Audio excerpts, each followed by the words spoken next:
Hello and welcome in. This is Jen and Sue with the Female Revolution. We are so excited to come say hello to you. We have a special guest in the background there over Sue's right shoulder. Mr. Ziggy is having a little respite today. We are keeping an eye on somewhat sick puppy. And so just in case of an emergency, we may need to make a transition and do without Sue for a little bit. We will punt if we have to. But he is such a doll, and we're just going to keep our fingers crossed and send all kinds of love to Zig. So hopefully he feels better soon. Today, just because it's just like, I know you might not be on camera with us, but if you are, he's such a sweetheart. He's laying in the background. I'm sending all sorts of good love and prayers to my boy. So, He's feeling it. I can tell. I hope so. I hope so. We So both welcome are. in. We are so excited to talk about today is honoring your nature. So this is a fun extension actually of some of the content that I talked about in my recent retreat, which is really fun because that's really what we talked about quite a bit was reclaiming your fire, but also it's really just about honoring the nature that's within all of us. And we had some really powerful chats and some pieces that I'm going to bring in. I have a beautiful book sitting in front of me. I'm going to talk to that in a minute. And we just wanted to talk about conceptually, this is really where it came from. Sue's looking at her books.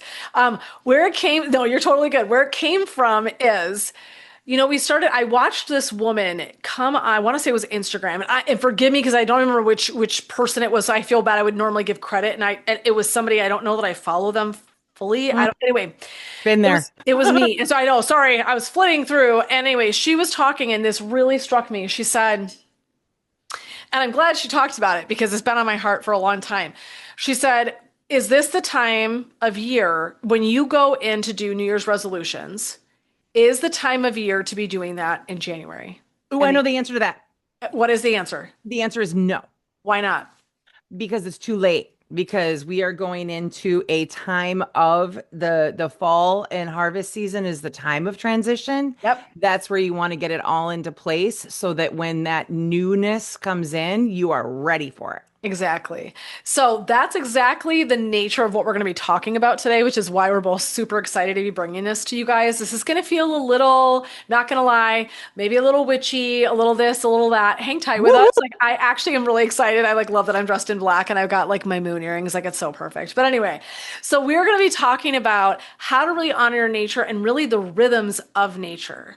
And so when we talk about this, that was what the woman on Instagram was saying, is she said, essentially harvest season, when we're kind of going in right now, we're doing this energetic thing of gathering up all of our goods that we created over the season, and we're enjoying the splendor. And then we tip into the winter, we tip into reflection and quiet and stillness and this really reflective time and space for ourselves. So in other words, in January, that's kind of a reflection time. It's not so much, what are my goals? Da, da, da, right? It's not that like all for some reason I all of a sudden saw some big wrestler dude in some fantastic outfit in the ring, like rah, right? Like we're gonna strong arm this shit into making sense. We're gonna make this cram this energy into a time of year where we don't really necessarily feel it. So what I would promote to you is this. Do I want you to have New Year's? And I don't like the word resolution because it implies that you're broken. Hate that. But do you want to create New Year's visions and New Year's goals and plans for yourself? Absolutely. What I would promote is that you actually start them now. We don't wait till January. We're starting to really lean into that time where we're, like I said, leaning in. And so we are going to want to really, truly honor that as best we can. Okay. So we're going to talk about, I am going to share with you guys one of the really cool things that came through for me right before I went on retreat. So I went and saw one of my favorite psychics. Her name is Lori Wondra. She's in the Minneapolis area, and she handed me her book. It's called Messages from the Universe. And it was funny because she said, "Oh, you're in volcano energy right now." And I was like, I don't know what the hell that means, but okay. So I actually, it's like, let me hand you my book. When we're done talking today, I'm going to hand you my book and I'm going to let you read this chapter. And she's like, I just want to kind of see how it lands for you, what you think. And I was like, okay. So I am going to just actually read a little bit to everybody because I think this is so, so beautiful. And so this again, Lori Wondra, this is Messages from the Universe. And it says, everything in this life is a conversation between our soul and the world around us, which I 1000% agree with. So to me, this is all about the relationship we have with nature. So this is what she shared with me, and I hope it's like as beautiful and I do it as solid as I'm gonna try, but we'll see how this goes. So she said, I have stood on the rim of Haleakala I crater. Uh-huh. Haleakala crater. Fuck off. What now? What was that, Suck my dick. Okay, anyway, Haleakala crater. I don't know if I'm saying that right, but here we go. Before sun broke the horizon, wrapped in layers against the cold, listening to the earth breathe. At that hour, the air feels thin, like it's holding its own breath in anticipation. The crater stretches before me, vast and otherworldly, a place where time seems to fold in on itself. A local man began to sing the Eala'a, the Hawaiian singing prayer that is ceremonial practice that symbolizes the awakening of the sun and the beginning of a new journey. It is a way to clear the mind and body before an important event to greet the day. Standing there, I could almost hear the volcano's ancient heartbeat beneath my feet, slow, steady, and patient. In that moment, I realized a volcano is more than a mountain. It is a womb. It is a cauldron of creation and a chamber of destruction. It is the keeper of Earth's deepest fire. The sunrise at Haleakala Uh-huh. is Uh-huh. like nothing else I have ever experienced. Light pours into the crater as if the sky itself is tipping a vessel of gold into its depths. The clouds swirl below the rim, moving like an ocean caught in a dream. In the quiet, I felt the volcano's message. I am here to remind you of your own capacity for transformation. And then she says, I've walked in Iceland too, where steam rises from the earth in strange ghostly ribbons. The ground smells faintly of minerals and sulfur, and the air feels alive with the heat even when the wind cuts cold. I have seen lava fields there, endless stretches of black stone, sharp and jagged, softened only by the moss that has slowly, stubbornly claimed them. In Iceland, the volcano's voice was different. It was wilder, more primal. There, the volcano whispered, I do not apologize for my power. Neither should you. In New Zealand, I found the barren remnants of eruptions past, skeletal landscapes where life is only just beginning to return. There was an eerie beauty there, the kind that comes from absence. The ground was pale and scorched, the trees reduced to charcoal monuments. Standing among those remnants, I felt the volcano speak again. Sometimes you must burn everything down so that something new can grow. It reminded me of my own seasons of life when I had to let go of what I thought I could not live without, only to find that I could. Above Flagstaff, Arizona, the volcanic story is written differently. There, the land is high desert, dotted with juniper and pine. The lava flows are ancient now, smoothed by time, but still black as midnight against the tawny earth. Here, the volcano feels like an elder, quiet, wise, and watchful. Its message is softer. You can hold your fire deep within and still shape the world around you. Every volcano has its own voice, but all carry the same truth. Destruction and creation are not opposites. They are partners in the same dance. A volcano teaches us that endings and beginnings are made of the same molten source. When I sit with a volcano, whether on the rim in Hawaii, I'm not saying that word again, in the streaming valleys of Iceland, among the ash fields of New Zealand, or the lava-strewn slopes of Arizona, I feel both humbled and emboldened. These places hold a fierce stillness. They remind me that change often happens deep within, unseen, for years before it surfaces. Volcanoes are patient beyond human comprehension.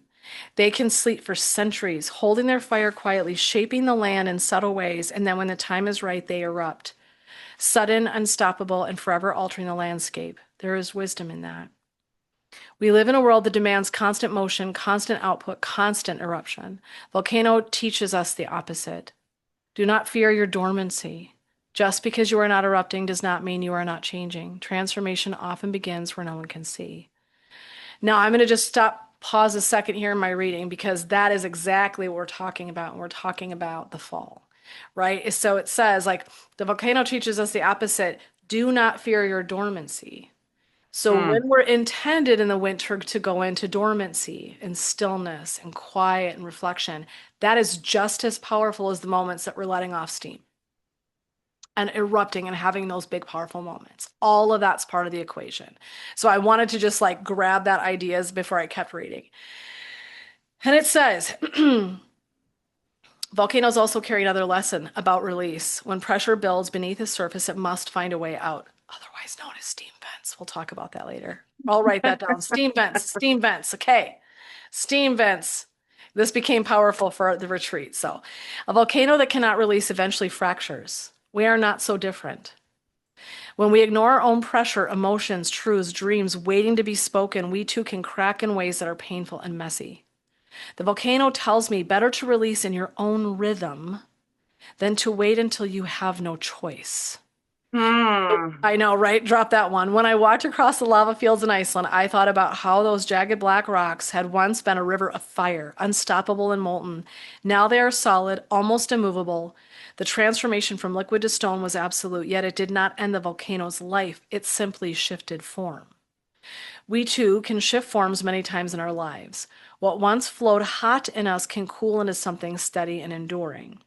So I'm going to read a couple more pieces that I think they're shorter, so trust me, that was kind of the lengthier parts, but I love the like summation. So then she says, be like the volcano.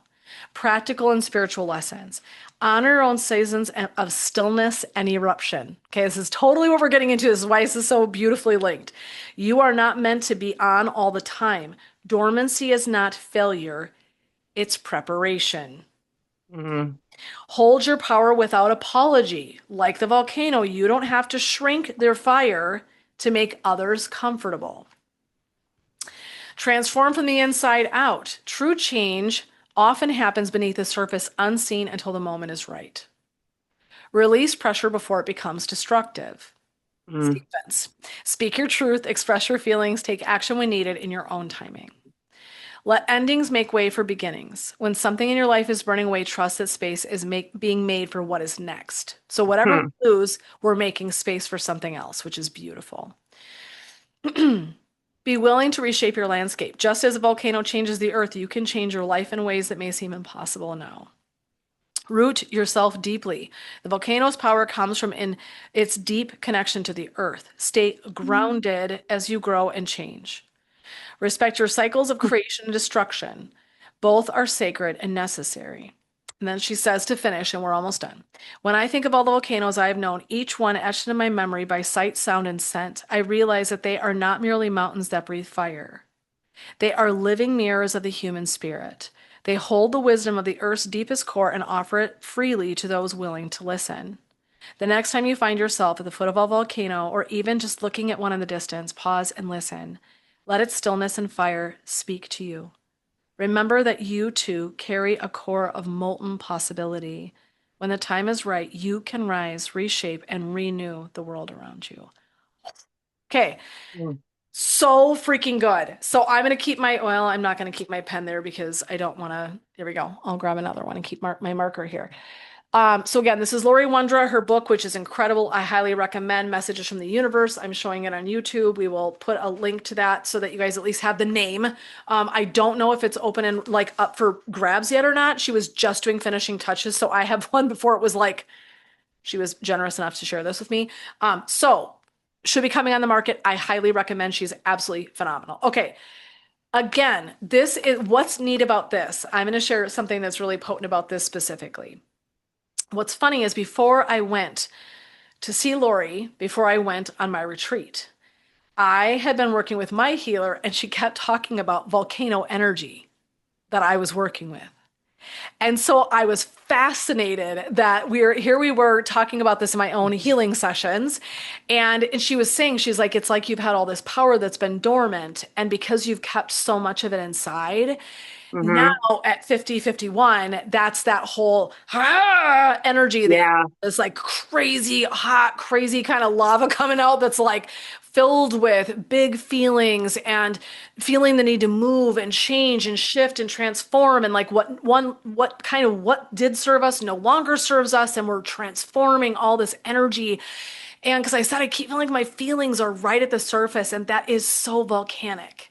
It really Hmm. is. Like when she said it, I was like, that makes perfect sense. So to walk into another psychic's office and have a reading and have her be like, you're bringing volcano energy, and here's my book that literally speaks right into the heart of what I've been talking about was nothing less than a miracle. And so I loved conceptually bringing this idea to my retreat. I shared this with the ladies, and so we did talk about And I'm going to say a couple things in one takeaway I had at my retreat, which is funny, because I thought this was really potent. But I was talking with them about how even volcanoes often have steam vents. They'll have little spots where Hmm. little, like, sideways sparks are coming out, or maybe a little lava, or maybe it's just steam, right? And it's releasing these like little bits. And so I kind of think that retreats and spaces like that can be the moments where we get to kind of dive into that and let it take up space, like let it kind of like find its way into becoming real for us. Does that make sense? Like it finally kind of presents itself and like, oh, here it is. And so what's fascinating is I was talking to ladies and I said, oh my gosh. So I have adult hormonal acne, which I know you're like, where in the fuck is that coming from? Thanks, Jen. Sharon. Oh, I'm here for it. I looked at them and I said, we were in yoga. We were on our mats. We were staying there. I said, you know what I realized last night when I was going to bed? And they were like, what? I said, my acne is eruptions on my face. Oh, those are your steam vents. They have become my steam vents. My acne Oh, has become a symbol for the things that I was holding inside my body for a million years. And it took huh? me this journey. I'm teaching other people. I'm there. I have a breakthrough that I'm like, well, holy shit. That makes so much sense. That my Uh-huh. face is showing my anger, my rage, Uh-huh. my hurt, Well, it my always comes out. stuff. It Of course it always does. comes out. Oh, it'll find a way. You're either going to create it or it'll find it. And so in my Hmm. in my situation, before I became consciously aware that this is the energy I was working in, my face was telling me that something was amiss. And so Hmm. I just want to share that. What's so neat is to make the connections with nature. Can we see? I mean, I think that's what I get excited about is when you start making these connections and go, oh my gosh, like I was blown away that I was like, well, that makes freaking complete sense to me. It does. Right. And Hmm. so just to kind of give you some thoughts to kind of chew on as we go through this journey today, our podcast session, this go around, we're going to throw out all kinds of really fun ideas, concepts, things like that. And my hope is that you feel like this is a playground. Honestly, and before we got on here, I had this image of all of us running around a playground, like we're on the swings, we're on the slides, we're playing hot lava, literally, right? Like, I hope that this becomes the really fun place for you all to show up, and today it's play. I do recommend having a journal, a pen, something handy so that if you come across anything as we're discussing today, you can jot some notes. You're not required, okay? But I think it's always nice to like as you're listening to this one in particular, we're going to talk about lots of fun stuff and tools and resources. And I just want you to have access to if you want to take some notes on some things. Otherwise, you can always circle back. So that's kind of volcano energy. And this book is filled with all kinds of different natural things, which is why I am going to reference this a ton in my other retreats and stuff so that I have it handy as a tool because it's so huge. So let's think about right now, the time of year is we're heading into Halloween. So as we're recording this, Sue and I, we're heading into that time of year. Okay. Hmm. So what we want to talk about a little bit today, and then we'll open up wide, Sue, and we can start. Sorry, everyone, I'm like not trying to dominate the conversation here to start. I promise I'm going to bring Sue in a sec here. It's all Um, good. but I wanted to open with the idea of what's witchy. Mm. Right, because I think that this concept really throws us for a loop. And back in the day, right, witches were burned at the stake, we were drowned, I mean, it was bad. We Yeah. were literally, right, persecuted. And I think Yes. some of that was women coming into their psychic abilities. I think it was women willing to have a voice. I don't think it was even always of a spiritual nature, which is horrifying, but here we are. So, but much of I think the underpinnings of being a witch, if I'm being honest, the way that I look at it now, again, am I an expert in? No. I'm going to give you everything I've gleaned from being part of this spiritual world for a minute and kind of dabbling and playing and researching and reading and taking in podcasts and workshops. I really think of witchiness as just being connected to nature. Mm. You want to Yep. be real? It was pagan. It was where it started was not some crooked nosed, big old wart hanging off of her green face with a big old ass black hat. That was not where this began. Okay. And so I think it's also sometimes about going back in time and dispelling some of some of the myths and some of the things that we think we hold true that maybe we just really aren't familiar with. We don't know enough about it yet. And so what I would encourage is that the invitation Mm-hmm. to lean into looking at which kind of spiritual thinking very much as pagan and nature based, which is ironic because I actually love shamanic principles. I use them all the time in my retreats, and that's also deeply nature based.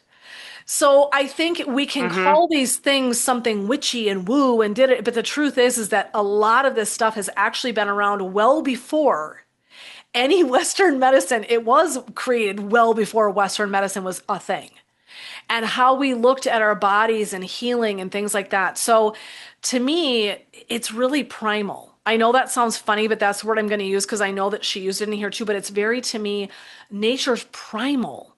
It was here long before we were. It'll be long here after we're gone off the face of the earth, right? Right. These elements, they have been a part of so Exactly. many spiritual systems and beliefs from Native Americans to, oh my gosh, I mean, just you think of all the different, Celtic backgrounds. There's the Hindu goddess and gods and all these, but so much tied into nature.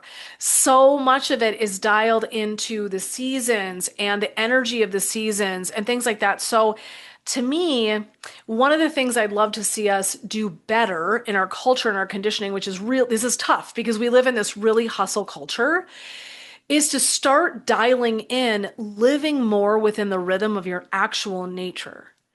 Now, I'm going to say this and I'm going to say, I get you can't go to your corporate boss and be like, hey, boss, I can provide this project for you in 3 weeks when this season has passed because your boss is going to fire your ass. But if you're aware enough to kind of honor, can you put some things in place that allow for some of that energy to take up residence and give you the space to live more harmoniously with it, if that makes sense. So it isn't that we can necessarily say, oh, yeah, like I can just, right, lean out of life for this next 3 months because it's winter or it's what we don't get to do that. I fully comprehend that. But we can instead really commit to something in a way that's like, okay, I can't obviously just sleep for 3 months, 3, 4 months during the winter. I can't hibernate proper like a bear, but what can I do to really honor and shift my energy into places of deep reflection and sitting in that stillness, really honoring the season and letting my body sort of recharge. Like that's a lot of what we are doing in the winter is actually recharging our energy. We're hibernating, we're storing calories, we're slower. Things are just a different kind of vibration. It's a softer time of year that way. And so rather than like the wrecking ball of summer when things are in full bloom and all that beautiful energy, and that's incredible, right? It's neat that we sort of live and sleep and eat and breathe in these things. And lots of times we don't even really honor what we're doing. We just sort of do them by rote. Oh, it's summer. So we think summer is lakes and pools and play and water and travel and graduations and weddings and all these things. But there's a reason why everything is like coming to life. It feels so juicy. The summer is my very favorite months of the year. It's absolutely my favorite season. I was born in the end of August and I swear I've just like summer in my veins. I don't know. And so sometimes we also have favorite seasons. We feel more vibrant in certain seasons, which is really beautiful, right? So some people are like, oh my God, I'd rather die than have, winter all month. But then I've got people that are like, no, but I live, sleep, eat, and breathe for winter. Like I love when it's chilly outside. I love when that's what's kind of the energy is coming in. So everyone's wired differently. And it's really about having that self-awareness of like, how does it land for you? What are you most needing? And so to me, that's what we're talking about. When I invite you to this playground, it's a playground for how can I invent space for myself to live fully into my own nature and recognize what that might look and feel like. What tools can I use? So that's what we're going to be talking about today is what tools can you use? How can you play with this? So first things first, we are going to talk about the holiday of Halloween, and it's actually pronounced, hopefully I'll get it as correctly as I can, Samhain, which is coming up, and that's the day between October 31st, November 1st. It's where they consider that the veil is the thinnest between our world and the next.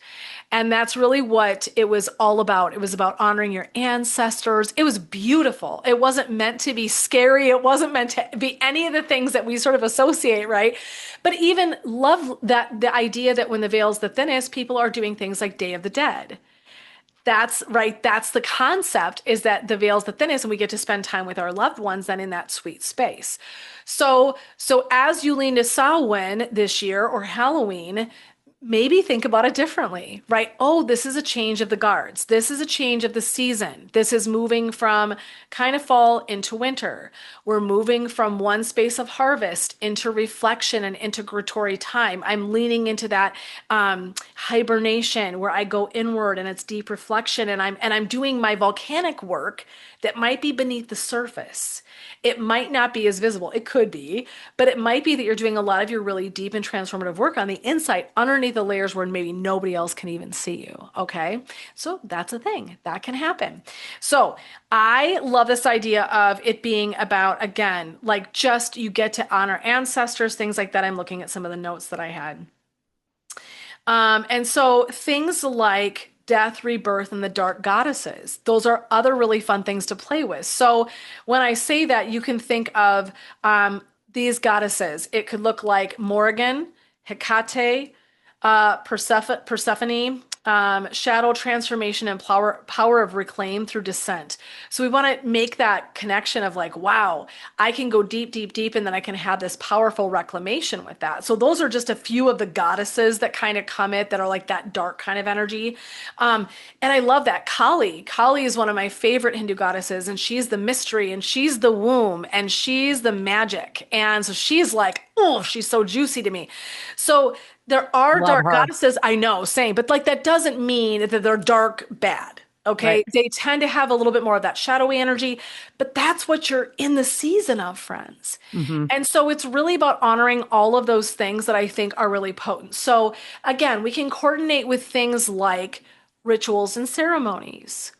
Right. So on Halloween for us, what do we do in our country? People get dressed up and go trick or Hmm. treating. Right. Okay. Day Hmm. of the Dead. They have 2 or 3 days of celebration. I just watched The Reluctant Traveler with, why do I always forget his name? And I freaking love him. Eugene Thank you. God Levy. damn, he's so good. Just Love him. went and did Day of the Dead. So you guys Okay. go check out that show because it's really, oh my God, it's so It beautiful. really is.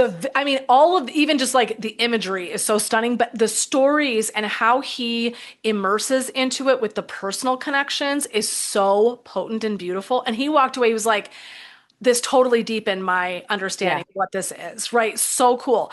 It's So so cool. it's so cool. So this year, right, we might put this one out early. We'll see if we decide we want to put this out ahead of time so you all can take a listen, because it might be kind of fun to play around with this right up to the holiday. But thinking about what might I do this year that might look and feel a little bit differently. And Hmm. if you catch it on the backside for next year, and this is just one holiday, this applies across the board. There are all sorts of pagan holidays and ceremonies as well, for Easter, all sorts of things, right? That are similar and walk through our culture with us. Sue's showing me this beautiful book with all of the dates. I'm sure that the Yeah. names of the different pagan rituals and ceremonies, they mirror our calendars and the Hmm. religious notions that we have. They very much Correct. mirror that. Okay. And So they definitely run parallel absolutely. to what So we are used to. exactly. So fun to play with that. And when you start small. We're not asking you to start, making salt circles and doing, witchy practices in your basements and what that's not what we're asking you to do. I think this is opening up your mind to see a different perspective, that being witchy or pagan beliefs is really just about harnessing nature, which Nature. actually is within us. Hmm. So actually there isn't anything weird or woo about it. It's the most natural and easy thing to follow actually than anything else that has been created for us by our conditioning or religion. It's very similar, friends. But it Hmm. actually started here in paganism. So that's just something to consider, is that this isn't weird, dirty, or some witchy, weird, Right. creepy shit. This is just us harnessing our nature. Freaking Right. phenomenal. Okay. So Sue, did you have anything you wanted to add? I know that you had a moment of technical difficulty there, so I Hmm. just kept on keeping on. Hmm. But I wanted to circle back to you because we had talked about that, the volcanic nature. We talked about steam vents, which we didn't get much back to that yet. We'll circle back. But New Year's and how obviously the energy is different. So trying to play with that, which is really what I was just harnessing for everybody, is like ways to kind of Hmm. play with allowing the nature to kind of lead us. Yes. In our country, the way we're conditioned, we think we're the boss of everything. Right. So we just hammer all that shit away and keep on keeping on. I mean, how many of us feel that energy during the winter where it's like, oh my God, we're just plodding through, but like really, I'm like kind of dragging and I'm like, Jesus, this feels like a lot of effort. Yeah, because it's not that time of year. It's not, we're not meant to. We're not meant Yep. to. And so I think it's interesting if we start really looking at this. And again, I said, we're going to be clear. I understand your boss is not going to let you have 3 months off so you can hibernate. Come on. I wish. But could we do things and institute little tools and rituals and things that help us honor ourselves more completely? And that's what we're after today. Yes, So definitely. what did you want to add, Sue? I want to give you a minute to get on board here because I've been talking now for like straight trying to make space for the tech difficulties. So there's not, And thanks for that. If of course, anybody needs anytime. me, I'll be sweeping up the remnants of my router down in the fucking basement. Yes, I will. With a Ah, broom, your which life. takes me which takes me back to the witchy. Like sometimes spells and Yep. stones and herbs just don't cut it. You need a big fucking hammer. Sometimes. So yes, I think we've got that taken care of. But what I found interesting because I was looking into this, because we mentioned New Year's, right? January. But then going back to Halloween, otherwise known pagan as Samhain, Cohen. is actually October 31st. That is the pagan New Year. So that is where That is the it new year. starts. That is Yep. the new year, August 31st. I'm sorry, October 31st. It's Yes. also known, like you were talking about this, Jen, is All Hallows Eve or Halloween as we know it. Yes. Halloween. And then we know that it's All Hallows Eve, but then November 1st, of course, is All Hallows Day. All, yeah, Mhm. right, right. Mhm. So that is the Day of the Dead. Yes. Um, so there's all sorts of different places. Like you said, the Day of the Dead in Mexico. There's Madagascar, which is the turning of the bones. The Ooh. Bon Festival in Japan, and there was another one. Oh, Festival of Cows in Nepal. I love animals so much. I'm not really sure I want to dig into that one, so I did not look into that one. Maybe it's not Um, what we think anyway. I don't think it is. I don't think it is. I hope not. Um, but what this is saying, like when it comes to Samhain, is it's weird because it's spelled Samhain, but it is pronounced Samhain. Yeah, it looks So like Sam Hain. it looks like Sam Which Hain. is really weird. And then Yeah, finally, I heard somebody yeah, talk, I was like, "What is that?" I'm like, "Oh, it's Samhain. It's just Samhain. the way you pronounce it does not sound like what it looks like at all." So yeah, Not even a little bit. No, it does kind of. not. So Yeah. it says that the veil that stands between this world and the next is thinner. Laws of Yep. space and time are a little weaker. Yep. It's easier to communicate with the dead, Mhm. as we've known. I mean, we learned that when we were kids pertaining to Halloween, that Sure. that's why we ran around, And Mhm. it does say too that it says it's easier to do anything that is normally considered impossible during this time, but you do have to be careful because it can be dangerous. Mhm. It's a good idea, they say, to take extra precautions, such as if you go out at night, leave some mandrake or hawthorn around your doors and windows, which you can pick up at any public store, I'm sure. I'm like, where does one get that? Okay. But it does talk about some of the things that correspond with it, the colors that correspond with it, and this is probably why we use these colors as black and orange. Yep. Also white and silver, which Mhm. we usually think of more so probably with Christmas, with Mhm. our traditional Mhm. Western Christmas Mhm. traditions. But it does say leave food offerings. Mhm. And light a candle in the window to invite those of the loved ones. So that's kind of the idea too of the Yes, Day of yeah. the Dead, Yeah. because Yep. if I understand this correctly, and I have not looked into it, but from what I understood, um, the Day of the Dead is oftentimes traditionally, maybe not so much anymore, but has been carried on in cemeteries. They actually, so they did. It was really neat. They do like the whole processional. There's like a big parade.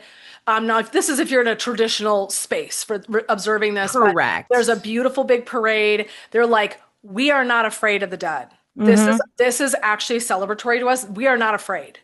This Right. is how we connect. We are excited about this all year long. We Mm-hmm. get to spend time with our loved ones and honor them all over again, and they love it. So, like, because again, initially, even Eugene Levy, when he's there, he's like, at first it looks like a big party, and it's this beautiful, festive, colorful, right, and all the cool, like, there are people that are walking on the stilts with like the Stilts. coolest costumes, and the women's faces are made up, and like sugar skulls Yeah. everywhere, like it's so beautiful. But he said, but what you do is if you actually spend time with the people, they're making their old favorite recipes for their Yes. families. They are leaving offerings for their loved ones, alcohol, right? Like Yep. that's a big thing is like there's one of the tequilas I forget, like there's something that they purposely leave like every single year.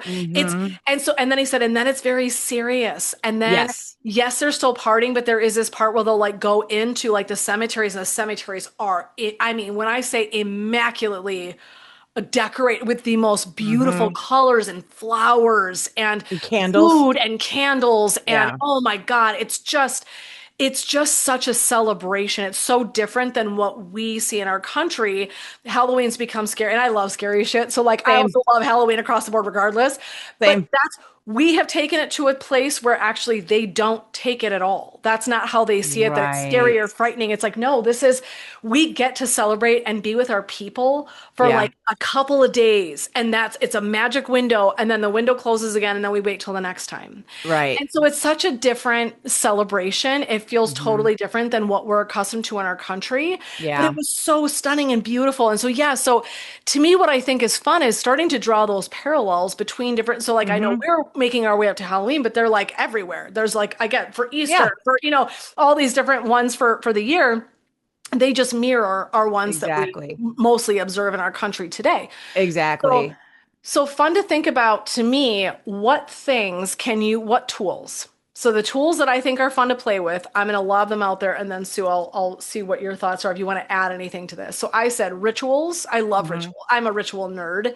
So I love rituals, crystals, Yes. moon phases, Yes. herbs and flowers, essential oils, mantras, and meditation. Yes. And so there is a ton. I mean, this could be like a 14,000 part series, which we will not make this into, but those are some of the tools we'll dive into at least a little bit, right? And goddesses, like I Mm-hmm. already said, goddesses, we've already leaned into.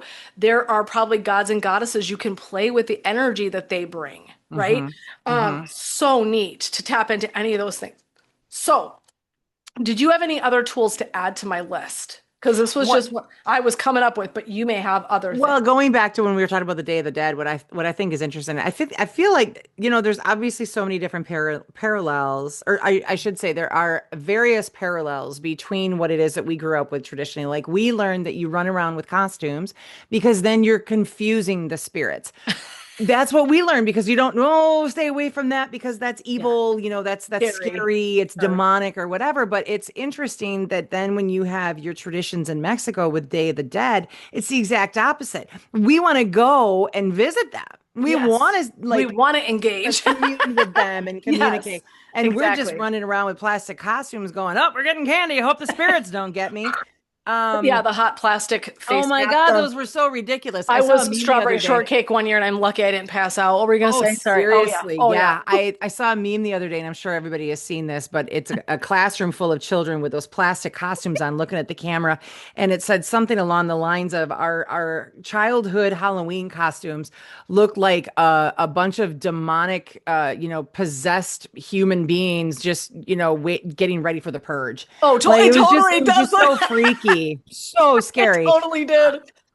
But one thing that it does say too with Samhain is that because you want to commune, and you had mentioned this before too, like food, alcohol, you can set a place at the table. They always say that, like when Hmm. people contribute like loss of family members, loved ones around Christmas time, where it's Yes. it's sad to see an empty space or whatever. But Sure. you can do that with this. You can do it with the holidays, of course. You can do it with Absolutely. Christmas, with any of your, Absolutely. your belief systems to honor the ones that are not there. You see it at weddings. I see Yeah. it with there's a memorial board when Yep. you go to a wedding. If a grandparent can be there, a parent or a Yes. sibling, there are pictures of them that you honor them. You can do the same thing with this, which I think Absolutely. is really interesting to keep their Yes. memory alive. And the other thing too that I feel like is different from ours is we mourn the dead. We and of course every death is sad because it's the ending of something. But there seems to be more of a celebration in other cultures, Mhm. whereas we, as our little soft cells, just push down. Like, I don't want to think about that loved Yeah. one. I don't want to think about Yeah. them. It's too painful. It hurts too much. Yeah. But I think that if you look at it from the point of energy and nature, Yeah. if you can Yes. honor them, Yeah. if you see it as they are an entity on the other side, Hmm. they might maybe look at it not as like painful, but like maybe it maybe it hurts their feelings a little bit if you don't. Right. Yeah. Like if you're not remembering them, and everybody has their own way of grieving. So it's Yes. certainly not anyone's place Right. to say how anyone should grieve. I Right. totally understand wanting to just, set things aside. However, if you do that, you're still a volcano. Yeah, It's still going to exactly. come out somewhere. So, Exactly. keep that in mind. If there can be one day out of the year or one Sure. moment in time out of 365 days where you can do that, Yeah. it might hurt less, Yeah. Yeah. Yes, and I agree. honoring I think them. that's really beautifully said is that, it's about, I think the way that they do this, for example, with Day of the Dead is like they're picking the time they're just going to do the work. They're Uh-huh. picking a time to say, this is when we're just going to honor. And sometimes we're crying, and the next time we're laughing, and we're drinking with our friends and family, and we're dancing. And it's this Uh-huh. beautiful and incredible roller coaster of all of the feelings. And to Yeah. me, that is grief, right? I lost my Yeah. dad this year. Like I know this is the Yes. first birthday I've had to do his birthday without him. Like it's hard, right? This shit, it does bring things up. And also, I think there's something really delightful that the more that I've developed a relationship with my loved ones on the other side that doesn't just feel I have connections with them. I talk with them. I visit with them. I think very much now my view of death is very, very different. And I think it's transitional. I don't think it's an Hmm. ending. I think it's a transition. Hmm. And so I think with time and age and playing around with things to kind of see what fits, now I have a different understanding and awareness about how I show up to that. And I really love that I still get to feel their energy at the holidays when I'm needing to Hmm. talk to them, when I'm lonely, when I'm missing them. It's really cool to start creating your own way of connecting with them. And Yeah. so I think that's what Day of the Dead really is to me, is this invitation to how can you curate your own journey with loss and what you Right. want to do to honor people on the other side and what does that look like? But to me, that feels really juicy. Hmm. And so Hmm. we talked a little bit about, so making, for example, not sacrifices. What is the word I'm saying? Trying to Oh give, my God. not, it's ceremonial and it's not sacrifice. It sounds like goats It's and chickens. not. It's It's not. You're when right. you It's leave not a an sacrifice. offering. It There we is go. Jesus offering. Christ. Okay, There you offering. go. Oh. So even in my Lord. retreat, just to give it, I know, God, hello, Go midwife. dark much, Jen and I know, Sue? Jesus Jesus. Christ. So on my retreat each morning, one of the guests had a plate specific, and before we ate breakfast, they went through and got a little bit of all the food, Mm, put it on the plate, and went and sat it out by a tree that faced the sun as it was rising. And that was our offering to the people of the land. I And love all we that. were saying is that's not holidays. It's another, but it's a good example of we're on their land. I honor that. While we're here, we want to say thank you so much for holding us and Hmm. supporting us. This is a bit of what we're ingesting so that you might also have some of this goodness. And it's Hmm. such a beautiful, so it was so neat to watch each woman in the morning get up and do this really softly, quietly. There was no fanfare, like all of them, like how they just dialed in. It was so incredible, but like just with sacred quiet, going through, doing their thing, taking it outside, holding it for a moment, setting it down, going back out at night and getting it.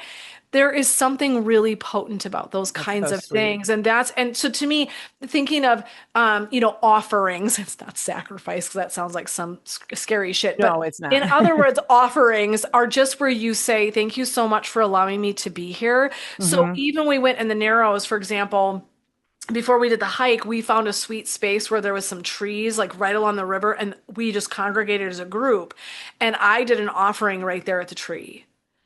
So Mm, I brought tobacco, I brought specific things to sure. leave right there at the tree saying, thank you so much for allowing us to be in your sacred space, for Hmm. sharing the energy of this location, for holding us safely.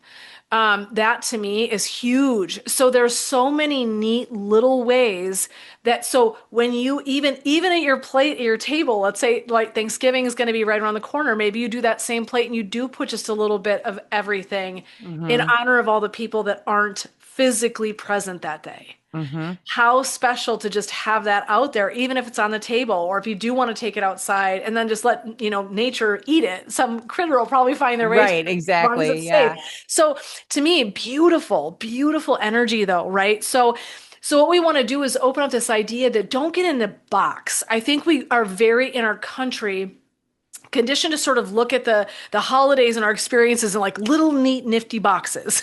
Hmm. Okay, and instead of doing the traditional all the things the way, and listen, I have done traditional things all the way up until I was probably about 48, and then I started really starting to shift some things. And adding in more of these things where it felt extra juicier. I did these other ways of kind of pulling in nature that felt really powerful to me. So Hmm. just throwing it out there that that's another tool that you could use. But I love this idea of can I pull my loved ones in? Right. So what other things? So I said, um, rituals. So one of the Hmm. things, for example, a ritual of mine is baking. Usually every Christmas, I pull out my mom's cookbook. My Mm. mom curated an actual cookbook for her family members. So I pulled out every year, it has her writing in the front of it to me, specifically written to me. My daughter has one written to her. I bought extras because I was scared shitless anything would ever happen to it. That's how sensitive I'm about it. And that feels like she's with us. That is how I I celebrate my mom love that. at that time of year. Now, we're not just all talking ancestors and people that have been lost, but look at that's a ritual. Right. Somebody wouldn't look at that and say that's a ritual. It sure as shit is. Right. The fact that we get that out and I'm inviting her to come and bake with us, that's a Right. ritual. That's amazing. So every time I'm baking, I am thinking of my mother. My KitchenAid Hmm. comes out, that reminds me of my mother. So when I'm setting up my trees, totally my mother. My mother was huge into decor and the vibe and the experience, the holidays. We don't even know that we're curating rituals because we don't call them that. Throwing a bunch of baking ingredients together into a bowl is also witchcraft. Yes, it is. It is, right? I mean, sure, you're getting a cookie out of it, but you're taking a bunch of earthy ingredients, you're throwing them into a bowl, and you're turning them into something completely different. It's alchemy.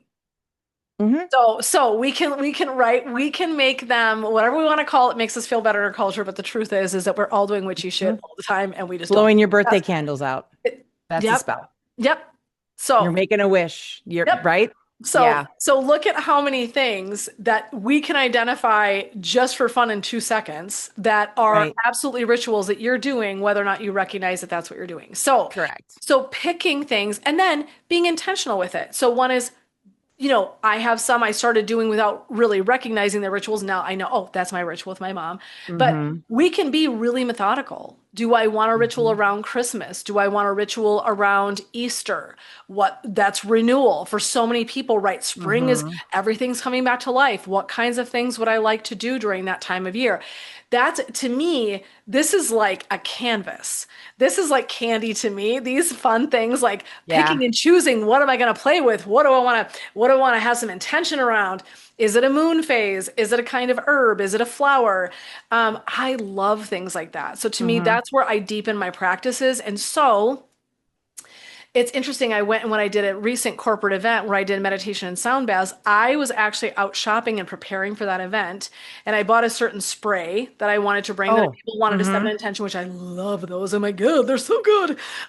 So I brought the game changer spray for everybody in corporate to come and have their experience with me. Um, Truly, it's amazing that there's all these fun things that we can add in, and that was just an intention. So as they came Right. into the room, we can spray, spray, spray.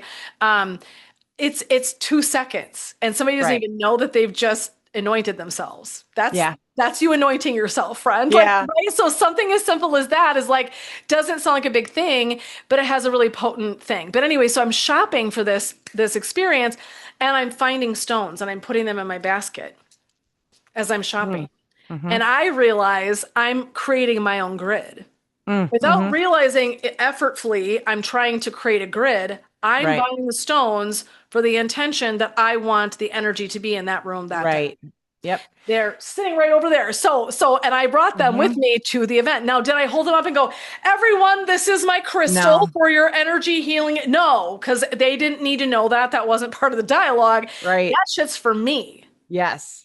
It sets the tone for them, but it's my ritual It's that yours. I love. And I can, oh yeah, these are the energy that I would want to bring to this community for this event. Mm-hmm. And so they are super boosters. Are they absolutely They are. essential? No, to me they No. are. But do I understand it? No. They're also what you make of them. Like they do have an Absolutely. energy and they Absolutely. do have a purpose. They do have certain things that they line up with Yes. universally. And if you don't feel that, if you don't pick up on that and it doesn't Yes. resonate with you, that's Right. okay. They're just Yeah. pretty stones. Like, And they just can be pretty to hold. And that's what, so yeah. it's funny as we were closing, I had this beautiful white vessel that I found. It was on this little stand. And I went and I got 3 separate stones, all that I loved. And they were all in Mhm. little bags with a little, what they were and what they stand for and how they support, and a little bag. And you couldn't see them real well. And I had everybody just at the end to grab one out. And I'm like, you will grab exactly the stone you most need for your journey. So it's so neat to Mhm. watch them. I said, listen, if you just want to hold it in your hand, and we talked about them. We used the mountain energy for this event. And Oh, so this sure. was actual stone, right? So I'm Right. giving them, maybe it's not from a mountain, but it's from the earth. So it's also symbolic Right. that way. So I was like, if you want to put this on your desk, if you want to hold it in your hand while you meditate, you want to hold it somewhere on your person, if you Mhm. want to put it underneath your pillow while you're sleeping at night, if you want to put it on your desk by your computer, you can use all of these tools in such fun and unique ways. And they're so mobile. And so to me, again, it's like a kid in a candy store. There is no limitations to the way that you can configure and put these things together in such fun ways that are so powerful. So for me, again, I brought crystal gifts because that's something that I dearly love. That's one thing that we can Mhm. play with in terms of, right? So as I head into reflection time, maybe I'm looking for stones that will pull me deep within. Mhm. They're about deep transformation, right? It's about that quiet, the inner wisdom, the inner knowing. Mhm. So then I might go find stones that mirror that, right? Right. And I put them in my presence. I either put them by my desk or I hold them while I meditate or journal or whatever. I love that, right? Uh-huh. So it's so fun to play with that.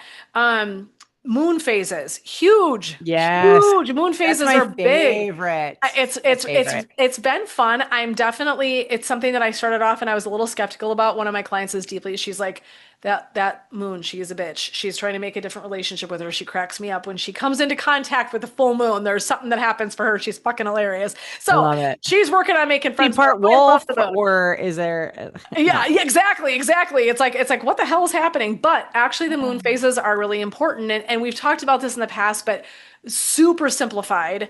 The full moons where we're able to see and take in all of the things because we can actually see it.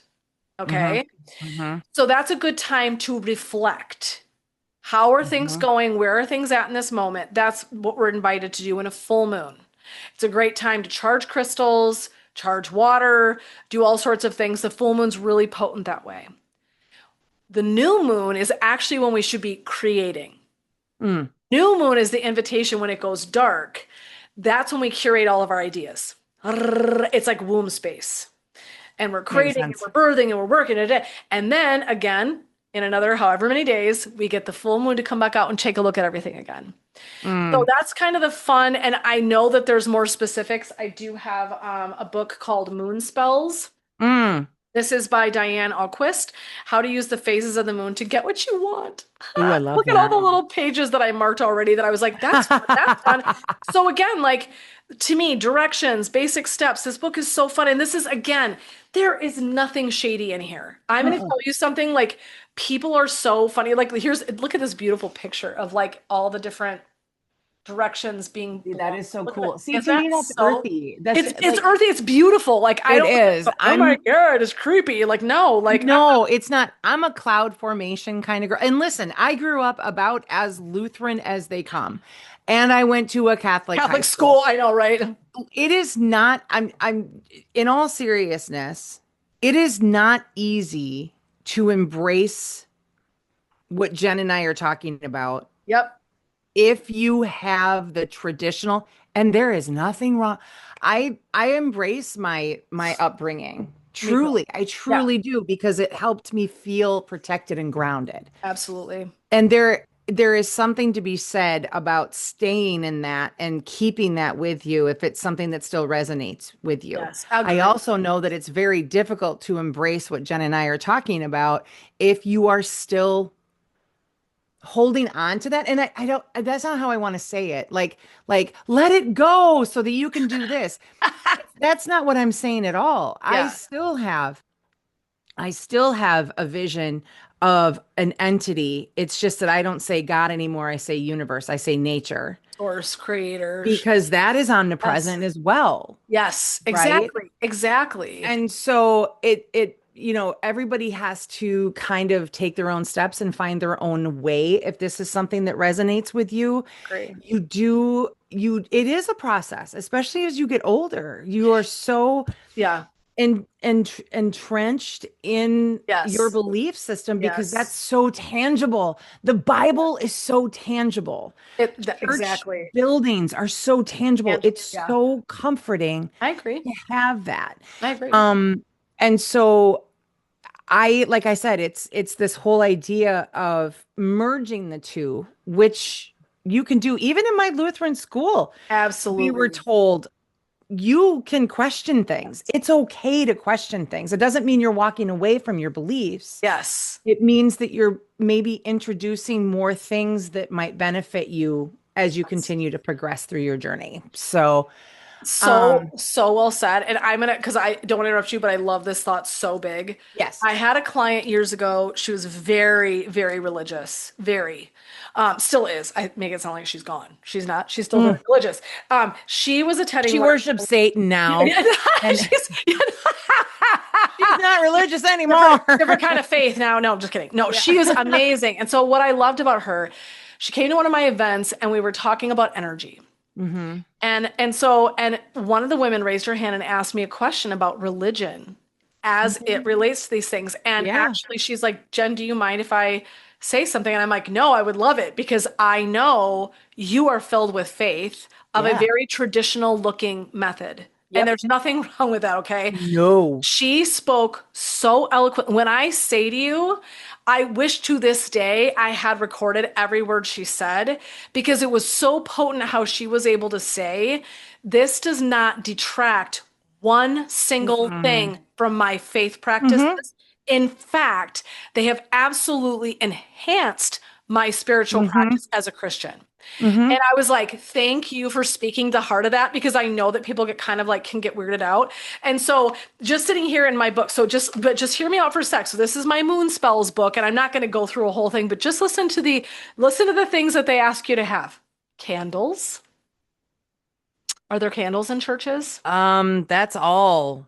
Yep. If you took the candles out, there'd be nothing left in a church. Formation. Is there formation in church? Is there a rhythm and a system in the way that we do things? You Stand fucking up, bet sit there is. down.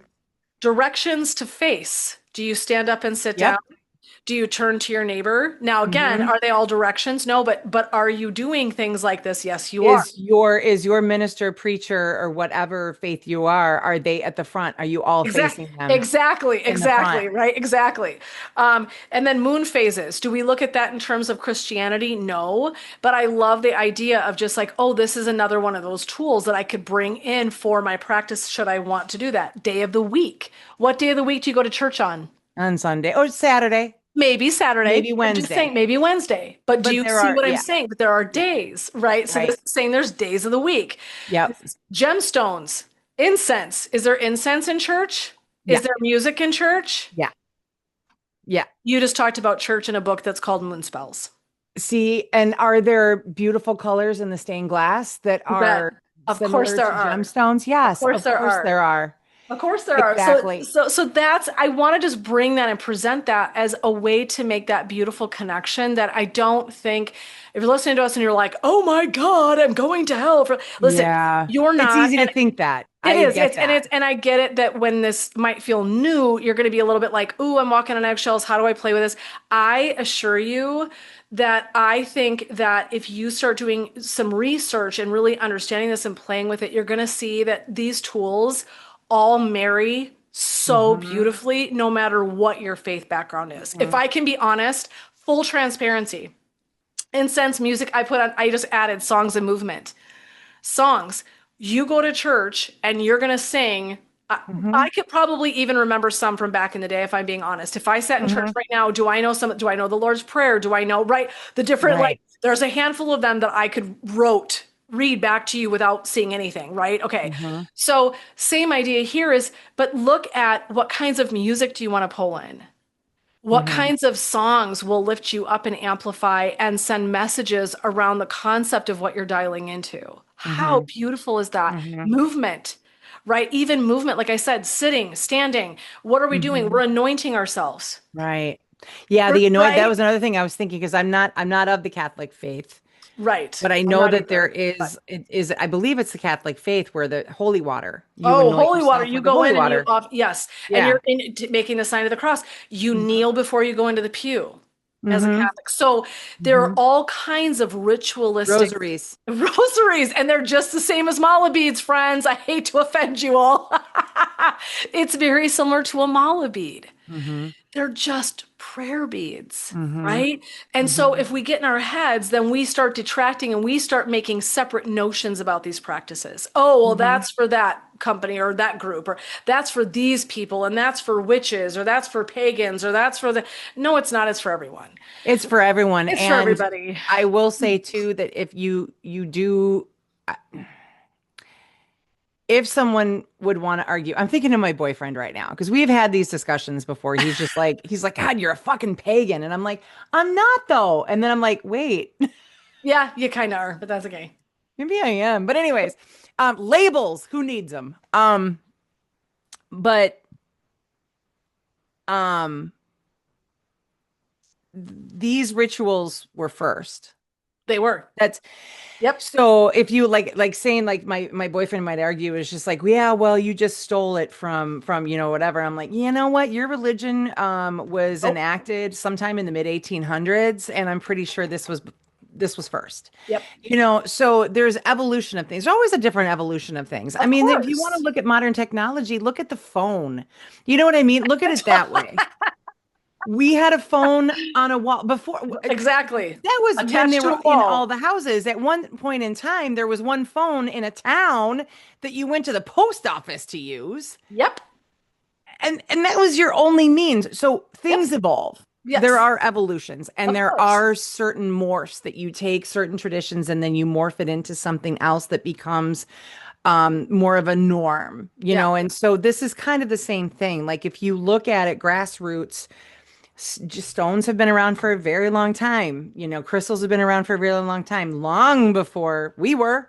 Mm-hmm. If you Hmm. do look at the Bible at Yep. face value, we did not exist Hmm. Right. with nature. You know what I mean? Like Yeah. there's a lot of, discussion to that as well. And not to get Yes. into, all of it, Right. Right. because everybody has there's a line from Dogma that Selma Hayek spoke. She was the muse. And she said it doesn't and she's a tool of God, of course, otherwise known as Alanis Morissette in that movie. Um, but she said it doesn't matter what you believe as long as you believe it purely with your whole heart. So that means that the way you believe is right. The way that somebody else who goes to a synagogue Is also right. is also right. When I lived in Charleston, I am not a churchgoer. I got up every Sunday morning and I drove to the Atlantic Ocean and I sat on the pier with my dogs and I watched the sunrise. That was my sunrise service. That was my commune time. Yes. And that was right as well. you Right. know, Yes. nobody's wrong, nobody's right. Right. Everybody has their something that you have to in my opinion, I feel like as we're here, on Earth in our little meat suits, we have to have an anchor. Yeah. And if whatever it is that makes you feel comforted is Hmm. your anchor, that's your anchor. Exactly. There's nothing bad about it. There's nothing wrong. There's Right. nothing superior. Right. That is you. That is Yeah. your anchor. And so when I started really digging into this, and it's taken many years to Oh, reach a the point thousand percent. where Yes. I'm like, I literally, y'all, I will go outside and I will talk to the moon. Her name is Luna. I call her Luna. And Love we it. fucking talk. And I cannot make this up. There have been in the last couple of weeks, there have been some very, very heavy, thick, cloudy mornings where I get one brief second where that bitch is shining bright as I'm driving into work because I'm driving in early to go swimming. And there she is. And then the next time I get to a clearing, she's gone.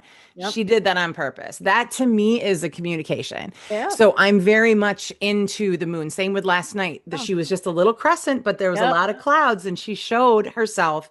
There was Yep. just a little tiny glimmer when I let Ziggy out. And then as I kept watching, she just kept appearing and it was just a Yep. little sliver. Yeah. And so it took me a long time to reach the point where I was willing to kind of let go of those traditional practices Yes. and being able to integrate them into something that felt more comfortable to me. Like if like I said, there were nights where, my traditionally I would lie in bed and I would have a chat with God. It didn't feel bad, but it didn't feel natural. When I Sure. started having conversations Yeah. with Mother Earth, with the Yeah. universe, Yeah. I'll talk to birds. I mean, I am that person. You will see me talking to squirrels. You will see me Yes. talking to birds. You will see me talking to Yep. spiders. Yep. That is my communication with my anchor. That's And it yes. feels more natural that way. I'm not having any different conversations Right. than I did when I was a kid growing Nope. up. Nope. It's just that now it feels more genuine and it Feels like feels who you're connected to is Mhm. what's shifted and morphed, but there's the same Correct. dialogues we have throughout our entire Correct. lifespans, everybody. Yep. They don't, the conversations don't change. Yeah. I think it's more on who you feel like you're sharing it with. And a lot of there is, and I mean, you'll hear, check this like quote at Christ consciousness. Go ahead, write that down somewhere and go look that shit up because I'm not kidding you. You'll find the phrase Christ consciousness all over healing and spiritual work. Mm-hmm. Mm-hmm. So they have not taken Christ out of the equation. Correct. They refer to as Christ consciousness, which is just Right. universal consciousness. It's beautiful. So again, I never want to show up to any of these experiences as a spiritual person and have any judgment about what brings you peace or what Correct. brings you connection because Sue's right in that that's all right. If Mm-hmm. that's where your connection is in the Bible or with God or with Jesus or with Mother Mary or with a goddess or with source or creator or whatever it might be. Buddha Buddha, or Mother Nature, it one doesn't of the matter. many other, Does not matter. yeah. That is the beautiful place for you to be because Mm-hmm. it's what resonates, and what resonates is a gift. And so Yeah. to me, and what resonates in one moment won't resonate in the next. What resonated with me 10, 15, 20 years ago does not resonate with me now. I have Mm-hmm. morphed my practices to where now they feel so deeply aligned. But that took a lot of time and energy. It took a lot of It learning does. and Yeah. and fucking around and finding out, right? It's FAFO. Right. I know. Oh, Like, that feels threatening. But yes, yes, you're no, right. Yeah. FAFO. It's so good. It's like fuck around and find out. Like, figure out what you like, figure out what works. Um, for me, I talked quite a bit about, herbs and flowers. And listen, I'm just starting to do a course on herbs. And like, I'm just more curious about what is the nature of those things that we eat. We eat and we ingest or they're in our presence. Plants, flowers, I love all those things. And so to me, it's like, are there things that I can be adding in that have a deep meaning and connection? Do Mm-hmm. they provide a certain purification? There's a reason why we access certain things for certain times of the year, things like that. So for me, Exactly. when I'm doing ritual, when I'm doing ceremony for my women, This year, for example, one moment at the retreat that was really, oh, it makes me choke up when I think about it. I was playing this one song and it was about laying petals on your feet, honey on your ribs. It's this beautiful song by Emery Hall. Oh my God. Oh, and she's singing and she's sort of saying it over music, but it's so poetic and beautiful and moving. And I was literally sprinkling petals of flowers on my lady's feet while they were laying there Mm, for the sound bath. Like, I want it to be visceral. And so to me, it's like, rose petals. I'm like big mhm. on rose petals. They're so sweet and they've got this beautiful aroma and they're beautiful colors. And so like I will pick flowers by the shape, the color, the season.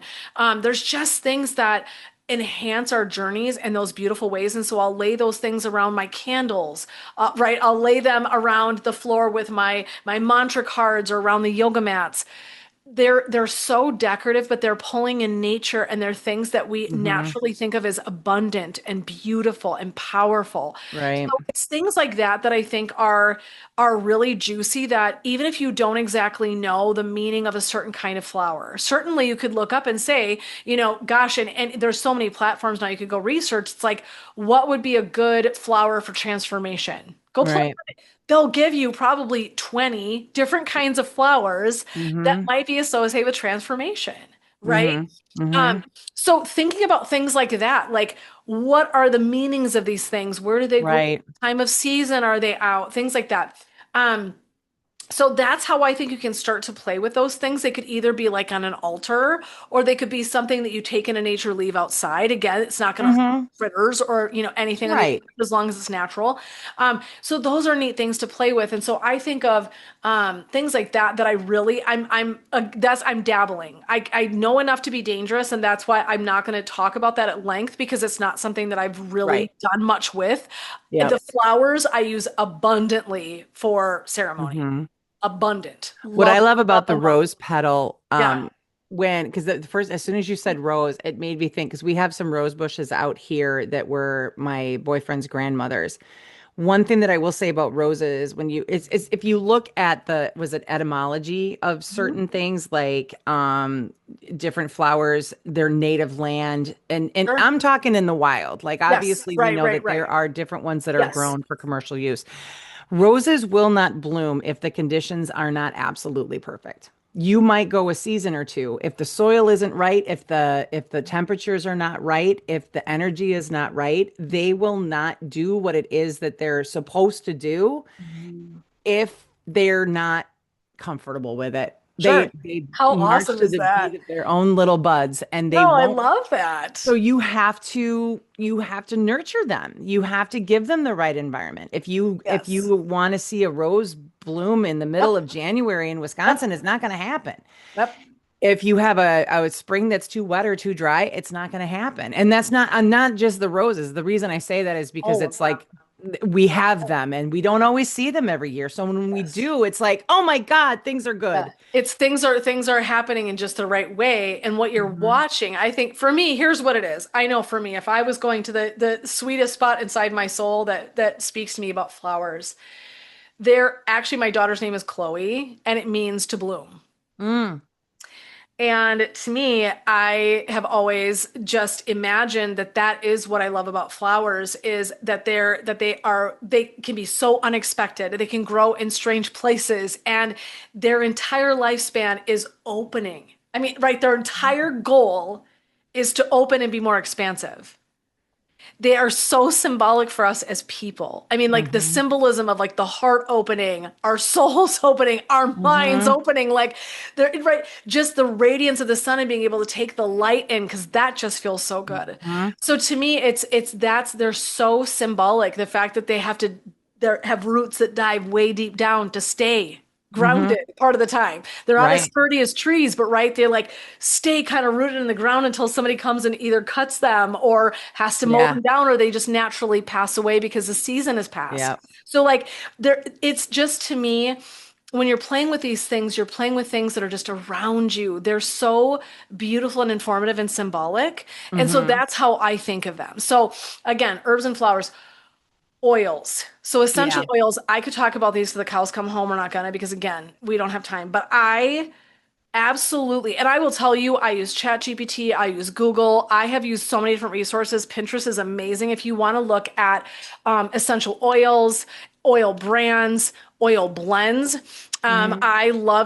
I make soul sprays, and what they are is they're little crystal chips that I choose with oils that have the meanings that I want to go with the crystal chips, and then they are all Oh, blended together so that you can spray yourself with an intention. So even right there, I've combined a couple of those. Yeah, see, I've got rollers right here too. Like, let me find my rollers. See, it's these are yeah, sitting right on my desk, and yeah, this one has some crystals in it too. So you can see that one's got yeah. red stones for I grounding. don't know if you can. It's amethyst. It looks It's supposed to purpley. be Yes, like I a saw green it. light, So but it's yeah. So, Yep. so right, so here's a little, so this one is Anchor. I found this in a store. I fell in love with the smell. I put it on my wrist. I take a nice smell. I loved it. The minute I saw Mm-hmm. that, I was like, that's amazing. So when I sit down to work every single day, Mm-hmm. I love that. I put it on quick. That's it. 2 seconds, not even. Dee-dee, Mm-hmm. done. So, and Mm-hmm. I've anointed myself. So Right. oils are brilliant in that I tend to use Pronarome. I'll just give a couple of different ones. Pronarome, I love. Pronarome is actually really decently priced for a good oil. Okay. Pronarome. You might have to mess around a little bit and find that online. There is a company, and I'm brain farting entirely right now. I'm so sorry. It commonly will populate if you want to look for that oil. I think they sell a lot of them. And I've had very good experience with Pronarome is a beautiful one. And then for Young Living and doTERRA, which I do know Mm. that those are like they're like dueling, right? You'll have people that are like, I'm totally doTERRA, I'm totally Young Living. I'm like, Right. I'm totally essential oil, I don't give a fuck. So I Bingo. will say that really good quality oils, doTERRA and Young Living, I will be very careful and conscientious to tell you that when you're playing with oils, do be aware that to digest them, you need to be very, very careful. All Yes. oils are not created equal. So even though you might find a really cheap oil that says it's lemon, you're like, I'll drip that in my water. Oh, hell to the fucking no. No. So you have to be very, very careful. I use Yeah. very, very high grade oil for things like that. So for that, I have used Young Living grapefruit oil, lemon oil, peppermint oil. Any of those ones that are really, really high grade created, they're safer for us to ingest. That's okay. Just be easy about it. And do your homework. This is what I'm not an expert. I'm telling you to do your homework on what's Hmm. okay to digest and what's not. Um, but traditionally, before I ever digested any of them, really it was for the scent. It was for aromatherapy. And so I love playing with smells. To me, people are so powerfully moved by smell and scent. And so I love combining all kinds of different things. I have them in my home. I'll put them in diffusers. I will commonly bring them to my retreats and events. People can put them on, much like a perfume to smell. Hmm. Put them on Hmm. my hands over people's faces when we're closing yoga or Reiki. So I spray people all the time when they're in Reiki with me. Like I'm spraying all sorts of stuff around the room as long as they're okay with it.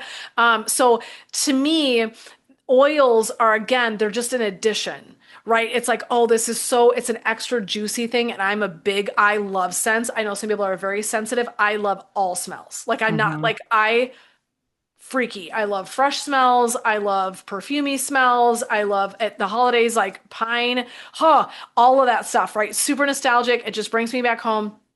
So oils can do the very same thing for you. So if you're interested, they can be deeply spiritual. Myrrh is a deeply spiritual, right? Frankincense Yep. and myrrh. Myrrh. They're the holidays at Christmas. Yep. They are the oils that as apparently were brought Oh, to and they're honor so Jesus. earthy. They're Right. so earthy. They So smell right, so so we can good. really play with these, and they feel very special and they feel very sacred if they burn something like that in services at the holiday in church, and you'll Yeah. smell right. So they are things that we can bring right into our homes to anoint our own spaces, our own spiritual spaces and Hmm. places, or just moments. Maybe I'm just going into a moment of prayer and meditation, and I want to be able to smell that. Maybe I burn a stick of incense, or maybe I've got it in the oil form and I can put it on and quick use that. So do, if you're going to use oils, do some homework on safe ways to use them. Commonly, regular, really potent, beautiful oils need carrier oils, which means you need like an almond Yes. oil, an avocado oil, a vitamin E, Coconut oil. something, coconut oil. You Yep. need something to kind of put it in to break it up a little bit and then use Yep. it. Um, Again, please do your homework before you go and utilize them to make sure that they're safe. But I will tell you, they are such a fun tool to use and add into your experience that will just boost what you're They taking. are. I think they're memory makers because scent Yes. something for us in our brains. Oh It's man, number one, I think. I would not be The surprised in a scent, science because maybe sound, but they honestly, might be how tied. much But do yeah, we go back? Yeah, for me, songs totally bring me back to a minute. Smells totally bring me back to same. a minute. Yep. So they're really beautiful for that. So I just want to throw that onto the fire. Yeah. If anybody's interested, really, really fun. Pranarome, um, um, doTERRA, and And Young Living. Young Living. And Thank that's you. what I was thinking too. Like if you want it, maybe like this is just like a piece of advice. Because I started getting into them because I knew someone who was into one of those. To be honest with you, I think it was doTERRA. I don't even know. Yeah. I've done them both. Um, but maybe throwing out there like on your social media, like, anybody know anything about doTERRA, Young Living? What can you tell me? You know what I mean? Like if Yeah. somebody out there is a distributor or if they have worked with those are two, like you said, Jen, those are good Very companies. reliable, They're safe. reliable and they're safe Yes. and they will tell you one way or the other, is this edible, is it not? And they're trustworthy, I guess is what I'm It's a getting trust at. where I think both of those companies do a very nice job of do not ingest, do ingest, Correct. things like they're very conscientious. Mm-hmm. And so absolutely. And know that somebody might be a distributor is going to try to sell you your oils. Correct. And they'll Yes. probably have strong opinions about the other ones, but I'm going to tell Correct. you, both Yes. of them are very safe companies. So Right. Right. you pick what you like, and each of them will have specialties Mm-hmm. that they're good in. That's why I like both. Yes. One, Yep. one for one reason, another for another. And so Yes. I get my Yeah. oils from anywhere that I feel drawn. So I Right. am not an elitist on anything because I don't care. I want it to be a good product. I want to enjoy the Mm-hmm. smell beyond it and the meaning, and otherwise I don't give a shit. So Right. just bring in that awareness as well. Um, Exactly. okay, so things like I also said mantras and meditation. So mantras and meditations can be completely directed into what you're working with, whether it's a season, whether it's a holiday. Thanksgiving, without ever being asked, I almost notoriously always am doing something about what? Food. Gratitude. I'm gonna say gratitude, but also let's be real. I sort of loved food first. That was excellent. Yes, Gratitude and food almost rhyme, so it kind of feels like the same thing. a big ass motherfucking meal and also gratitude. So, right, that's the energy that we're invited into during Thanksgiving is Hmm. gratitude. So to me, that is another really fun way to play with these. So if this is harvest season, I'm moving into reflection and darkness and shadow work and stillness, I can find meditations that are going to pull that forward for me. Hmm. Right? Yeah. When we start to reawaken, maybe I want to bring a little fire into my system because spring is coming and I'm getting sick of having cabin fever. And right now my shit's starting to grow and the green's starting to kind of pop. We feel a different fire that I'm going to go see what I Hmm. can find that's about blossoming and blooming and fire and reclaiming your Hmm. energy and getting back out there. So to me, it's each season has this really beautiful vibration and energy to it that you can really play with for the whole season long. You can really kind of call that in. And what I think it does is it sets an intention. You're setting, even if you're not doing every moon phase and every single holiday. And Right. I don't start so big. Get really dialed in on picking a thing or two that you're like, I think it'd be kind of fun to try this out and play with this and see how it feels to me. Hmm. But I am so serious when I say that there is a never ending stream of meditations and mantras and beautiful things that you can be curating for yourself that Hmm. directly align with the season. And so to me, it's lining those things up. Can I look at the moon phase I'm in? Can I look at using a mantra for that thing? Can I dial in a meditation that feels directly correlated to this? That is so cool. And Hmm. I think it just drops us in. It's our reminder to honor the rhythm of the nature Hmm. versus doing the thing that the world tells us that just say you got to always be hustle energy. Blah, blah, blah.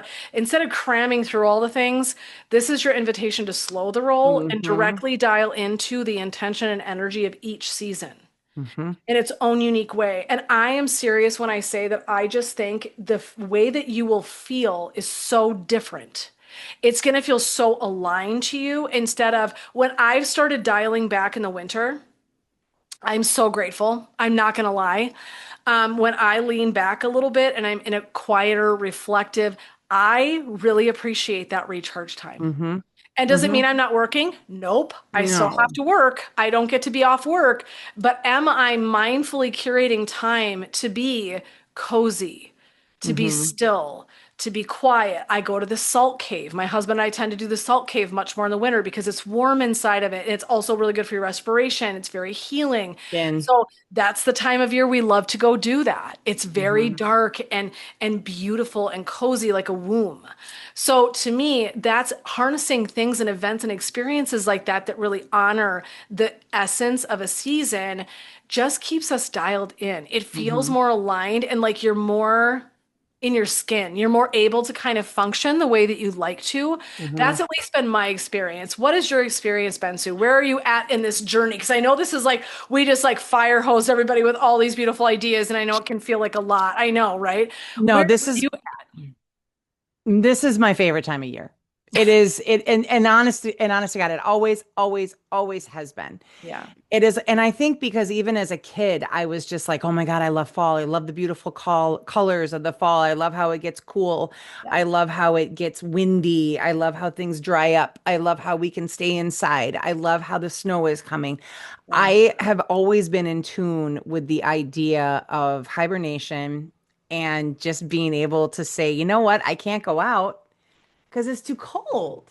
It's dark. I leave the house like now I'm coming into the season because I've been getting up early to go swimming, right? So I get up and I try to be there by 6:30. At this point in time, it's fucking dark. Yes. As I continue to keep doing that and we turn the clocks back in a few weeks, um, I'm going to be going to work in the dark. I'm going to be coming home from work in the dark. It's dark. I am so okay. I know you're making faces. I Oh, fucking love it. I hate I it. love it when it rains. I love it when it snows. I love it when Yep. nature tells me, you know what? You got to just sit. Mm-hmm. Whether you're reading a book or you're playing your Mm-hmm. Candy Crush or you're binge watching Friends or you're knitting or I just started knitting. I'm not that good, but, Mm-hmm.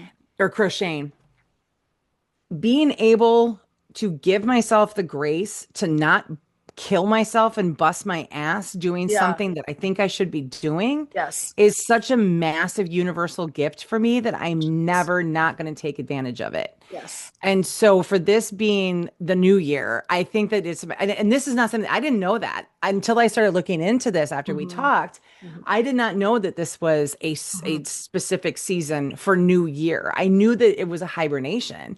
And Mm-hmm. the other thing to say too is that no animal that hibernates or goes into a deep sleep, raccoons, possums go into deep sleep. Mm-hmm.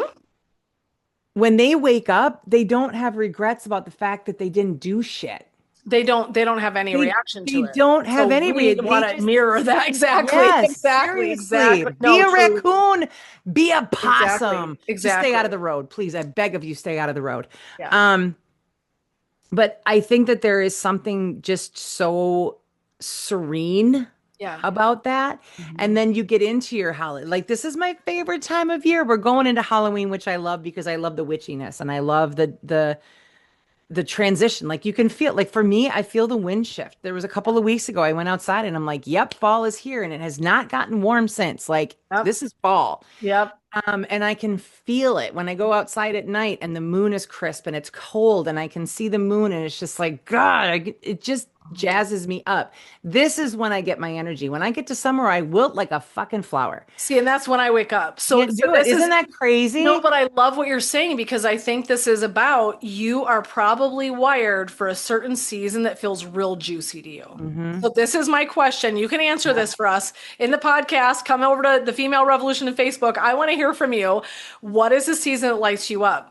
And I don't mean lit up that you have to be energized. It might be that you're lit up from I'm going to go still and it's nice and dark. And for me, bring on the sun, bring on the Hmm. radiance, bring on the warmth. Hmm. I'm the opposite. I'm like waiting for the sun and the life to come back to the green and the grass and the trees and like the warmth and like I like being able to be out and next to nothing on a summer night. Like I love that kind of thing. Hmm. So, but I totally love and respect that like Sue's energy and spirit really loves and feels at home inside Hmm. that kind of fall winter. Hmm. I feel most alive 1,000% during summer. Bring it on, right? Hmm. I get And you're excited the, in spring, but like, oh, yeah, summer's right. my fave, Yeah. right? Like, Summer is your so thing, right? summer's my thing.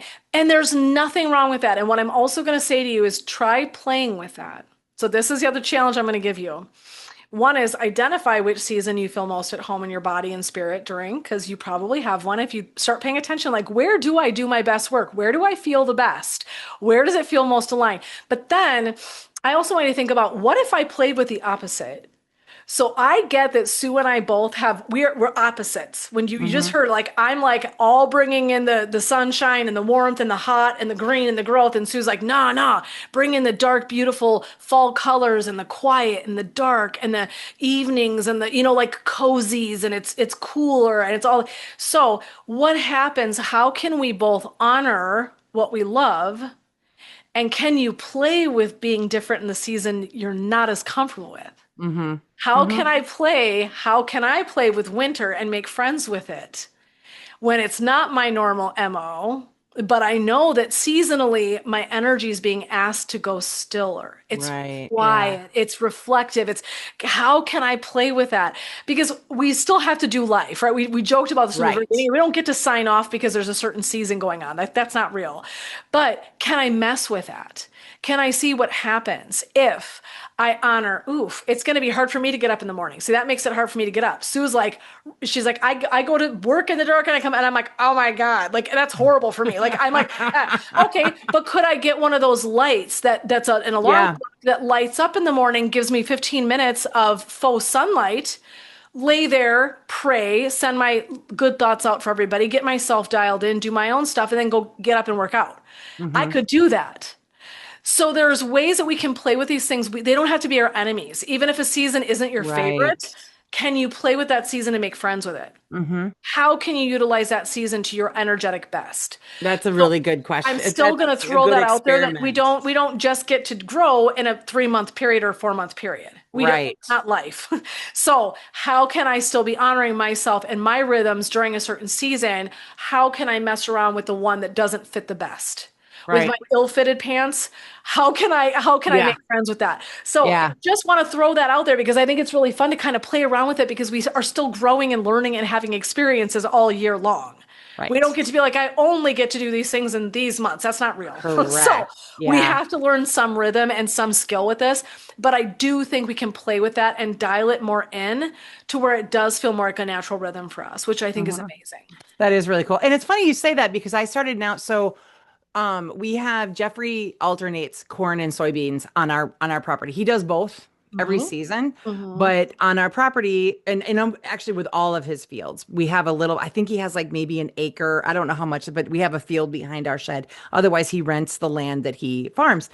And so he does soybeans in this field one year and then corn the next, soybeans, corn. And he does that with all of his fields. Hmm. So this year we've had corn, which is really cool because number one, soybeans are so close to the ground that Hmm. you're not necessarily Yes. seeing Yes. the evolution of them. With Yes. corn, there's nothing there. And then a And week later, that's, you've got these little babies. yep, yep, And then a yep. week later, you've got babies that are three times as high as it. So it's so cool to watch the growth of It's them. very visible. It's very visible. And now we have dry corn, which is ready to go once he gets done with his soybeans, which should be soon. Now he can start working on the corn. So eventually he'll come back. We have our tradition, right? He'll come back. He's going to be in this field, and Ziggy and I will go with him, and we'll be in the combine, and we'll see him, take care of the fruits of his labor all season, Yes. and the fruits of Yep. the earth's labor. Like, he checks Absolutely. on him, of course, but not a Yes. whole lot he can do. He Right. does what he can. And Right. he's very earthy too, which is so beautiful. Very, He's so earthy. very. And then the field is clear, and so like being able to see this evolution of it. However, he is also because our road where I live it is essentially dangerous. Like to walk on it is not safe. It's out in the country. People do not pay attention. I actually, and I think I might have mentioned this before, I got clipped in the elbow by a rearview mirror that was passing and did not see me. I'm not walking on the road anymore, but I Mhm. want to get my Ziggy time in. And so Jeffrey has all summer long mowed.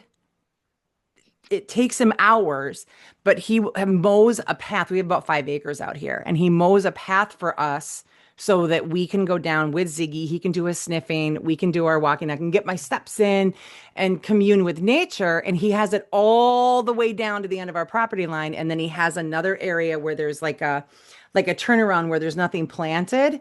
So it's all clear, but it's completely enclosed. Oh, Nobody can see cool. you. Oh, I can't see neat. anybody. It's because the corn is tall enough Oh, now that's cool. where Yeah. it's this little cocoon. Yes. So I Yes. actually ordered zero gravity chairs that'll be here tomorrow that I plan on. I mean, obviously, he's going to be bringing the corn down here in the next couple of weeks, but next year I can do it for longer. But I can take the chair down there because it's shaded for the, I mean, it's not, it's going to be hot and humid, which I Hmm. really don't like. However, I can make myself comfortable. I have a little neck fan that I have hanging around me. Like, I'm actually excited about this because Yeah. I'm not comfortable in the summer. When it's hot Right. and humid, I'm not Right. comfortable. Right. But to your point, and I wasn't even doing this on purpose, but it was like, I was actually thinking, how can I be in the summer and have Ziggy be out because he loves it. Yep. He'll just sit outside. He doesn't Yeah. care what he's doing. He just wants to Yeah. be outside. Yeah. He'll like beg to go outside, even though he just went outside because he wants to go sit. He'll lay down in the sun. Yep. And so there's that spot down there where I can take a chair and a book and a cocktail or whatever, drink Yeah. Yep. whatever, Whatever you my want. water, whatever I want, and go and just sit and be in nature without Yes. being miserable because I Right. have all my creature comforts that I normally like to have during the fall and the Yes. winter. Yes. But I can actually be outside for it. See, So, that's exactly, I love that you're bringing that because that's exactly what I was talking about. Like, that's mhm, you morphing and leaning into this is maybe not my very favorite season where I feel the most aligned, but I'm mhm, going to find a way to honor this and be in it in mhm, a different way. So beautiful. mhm. Um, I was thinking about not to segue too deeply. Was there anything, because I don't want to segue too deeply, if there's anything you want to say more about that before I. About that, no, Okay. no. So, in terms of nature, it was interesting. I just, as a side note on this story, so I was talking about the book from Lori Wonder and the beautiful pieces of nature. It was really fascinating.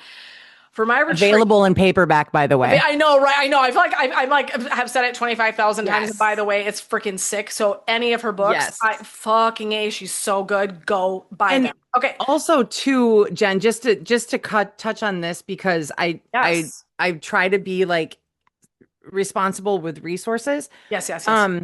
Her webpage does have her book available. You can order it on the big place, Yes.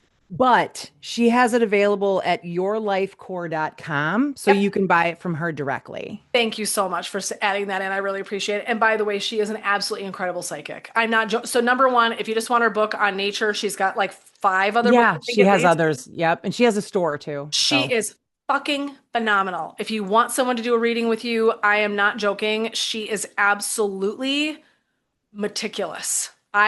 She is such a trusted resource of mine. I'm so glad I get to shout out about her this time. So that's awesome. another piece that's really neat about the retreat, and not to go back, but this is such a cool story. And maybe this will close us. We'll see where we land. Maybe this will be kind of the last little bit of what we want to dial into. So I'm in the desert, right? We're heading into, I fly into Salt Lake City. We spend a night there. Then we get in our rental, our big ass Wagoneer. And Julie and I are making our way down south, 4 or 5 hours to St. George. And fascinating. Here it is. It's late fall, September. We're driving in storms.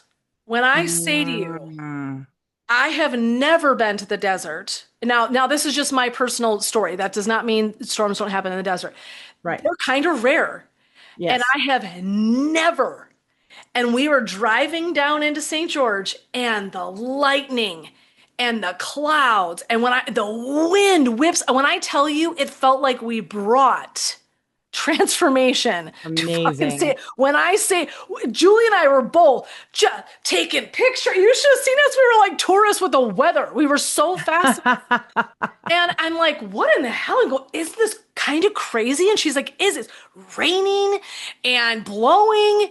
And then each day, it was so funny during the retreat. And I thought, well, that's kind of because the retreat before we go, by the way, seamless. Right. 85, 90, 80, sun, sun, sun, sun, sun.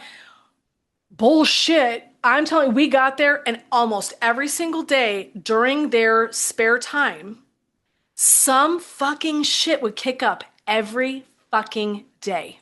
Wow. The wind would, we were all out the pool, and I'll never forget, one of the poor women was still in the pool, and the wind kicked up, and also we're grabbing towels, and we're doing the whole like trying to race in. The rain comes in, and she's trying to get her ass out of the fucking pool, and we're all like, bye, bitch, we're back. Because we don't want shit to blow away. But I mean, in 10 seconds, Mm-hmm. totally transformed the weather. And so to me, there was something really magical about having that experience with the electricity Mm-hmm. and the vibrate and the transformation, because it felt like we were calling in Mm-hmm. something witchy and beautiful and powerful, and like, I don't know, it literally felt like the weather was there for us. The This ceremony is closing, when I tell yes, you, seamless, not a cloud in the sky, the just most beautiful perfect. fucking night. I mean, you could not have ordered up better fucking weather for this thing. For the day of the Zion, when we were hiking, I was scared shitless because if it rains, canyons become very dicey to hike in. I mean, they're Oh, sure. Slippery. life and Yeah. death dangerous, actually. Yeah. So you have to watch, right? And I'm very conscientious. So I'm watching. I'm God. It's been raining around us. It's been raining around us. Jesus, that day, fucking seamless. When I say to you, I am not joking. We had the most blessed effing weather on this retreat. And when I say to you, it felt so fucking transformative. I could not have asked for better weather. It literally mirrored the journey that we were on. It was shaking shit up and big bolts of lightning and insight and wisdom and transformation and these big shifts and just like it felt so fucking big. I mean, it would have been miraculous had it been sunny from start. Don't get me wrong. Right. But there was something so extra. I mean, the first time we got there and Julie and I are doing all this stuff and we're now unpacking and getting ready, we threw all the windows wide open. Just screens, hot air coming in. We just wanted to harness that smell Mm-hmm. of the rain and hearing the thunder as it rattled across the town. And like, I mean, it was so magical. We were literally threw everything open to listen, You had to listen. Yep. just to listen. And Yep. so there is something so profound about that. So I'm just going to say, like, again, even to, Lori's book about what is the energy of that? What was that hearkening in? Like, to me, there is something so profound when we look at around us, what's floating in like that way. Mm-hmm. Even the weather is so deeply meaningful, Mm-hmm. right? So freaking cool to have that experience and to have not thought one iota about what it would look or feel like to have different weather and then to be there and be like, this looks nothing like it said it was going to. And Uh-huh. it's so magical. It's so bonus, actually. Yep. So just inviting in that curiosity, and I could have been like, "Oh my God, it's raining! Oh my God, the ladies can't Right. swim! Oh my God!" No, we were like, "Bring this in, Bring it on. bring it in!" Like we were just like, "Invite this in, whatever this is. This is clearing us. It's cleaning us." Like I said.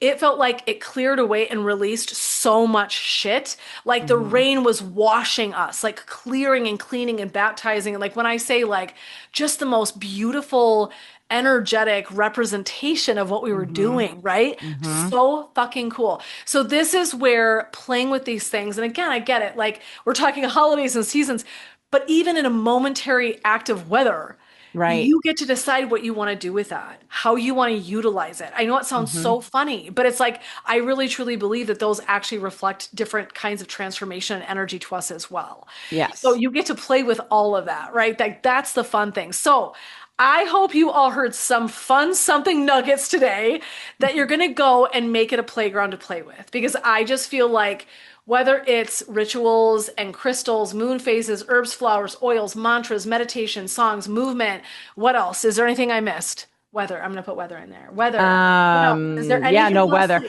I will say that as you were telling your story about the weather and how it Yes. acted up and you brought the energy, I just would like to point out in a somewhat humorous but also somewhat serious manner is that it is those kind of episodes and occurrences that led to the 1692 Salem witch trials. I mean, and I'm saying that as a joke, but at the same time, there is something to that because it's like, Absolutely. what in the damn hell are these Yeah. women doing? Yeah. Yep. And it's not just women. It's Yeah. not just women. No, but if we're It's we're the talking energy in of it. generality, we're not Correct. talking You exactly. were a this group of women that came in with this energy and this journey. Yep. And if we were back in the day, we'd be on trial right now. We would be on trial. I'm You going to know? tell you. I'm going to tell you, burn me. I'm not kidding. Yeah. Right now, burn me at the stake. Right. It took me 51 fucking years Same. to find this kind of peace in my life, Yep. to find this kind of deep meaning. And if I think that Julie and I brought the fucking electricity with us, and I sure as fuck think we did, Yep. I will honor that shit all the live long. If I got to Absolutely. watch those women walk in that labyrinth with the Yep. sunset and the stars popping and the bats flying, you fucking bet, That's bring it on again. magic. It's pure magic. And to Yeah. me, that's that's how I feel in it. And Hmm. again, I just want to invite you in to play with these tools to maybe consider how they might be an addendum in addition to your journey, that they Yeah. don't have to be either or. Now for Right. me, this lands, right? This kind of is energy is my vibe. This is my spirituality in a nutshell. Hmm. You just heard it. It's electrifying. It's absolutely It's electrifying. It's exciting. absolutely like that's why I think it's just so funny that there was all this lightning and fire. And I was talking about reclaiming your fire, and then we talked Yeah. about volcanoes and electricity was booming all around us. Not an accident. None of those are. It's not an accident. Anytime Mm-mm. you have those moments and you think that it's a coincidence or it's an accident, look at it differently. It's not. It isn't. It's It's a happening because it's gift. supposed to. It is a It's a gift. gift. It's a, and Yep. that's how we felt like even it just again, again, take these little, caveats as like my little stories and my little, I know there's a little phrase for them, but like my little anecdotes, if you will. Like we drove into town. I happened to look over, see a flower shop. We go in. It's this immaculate floral store.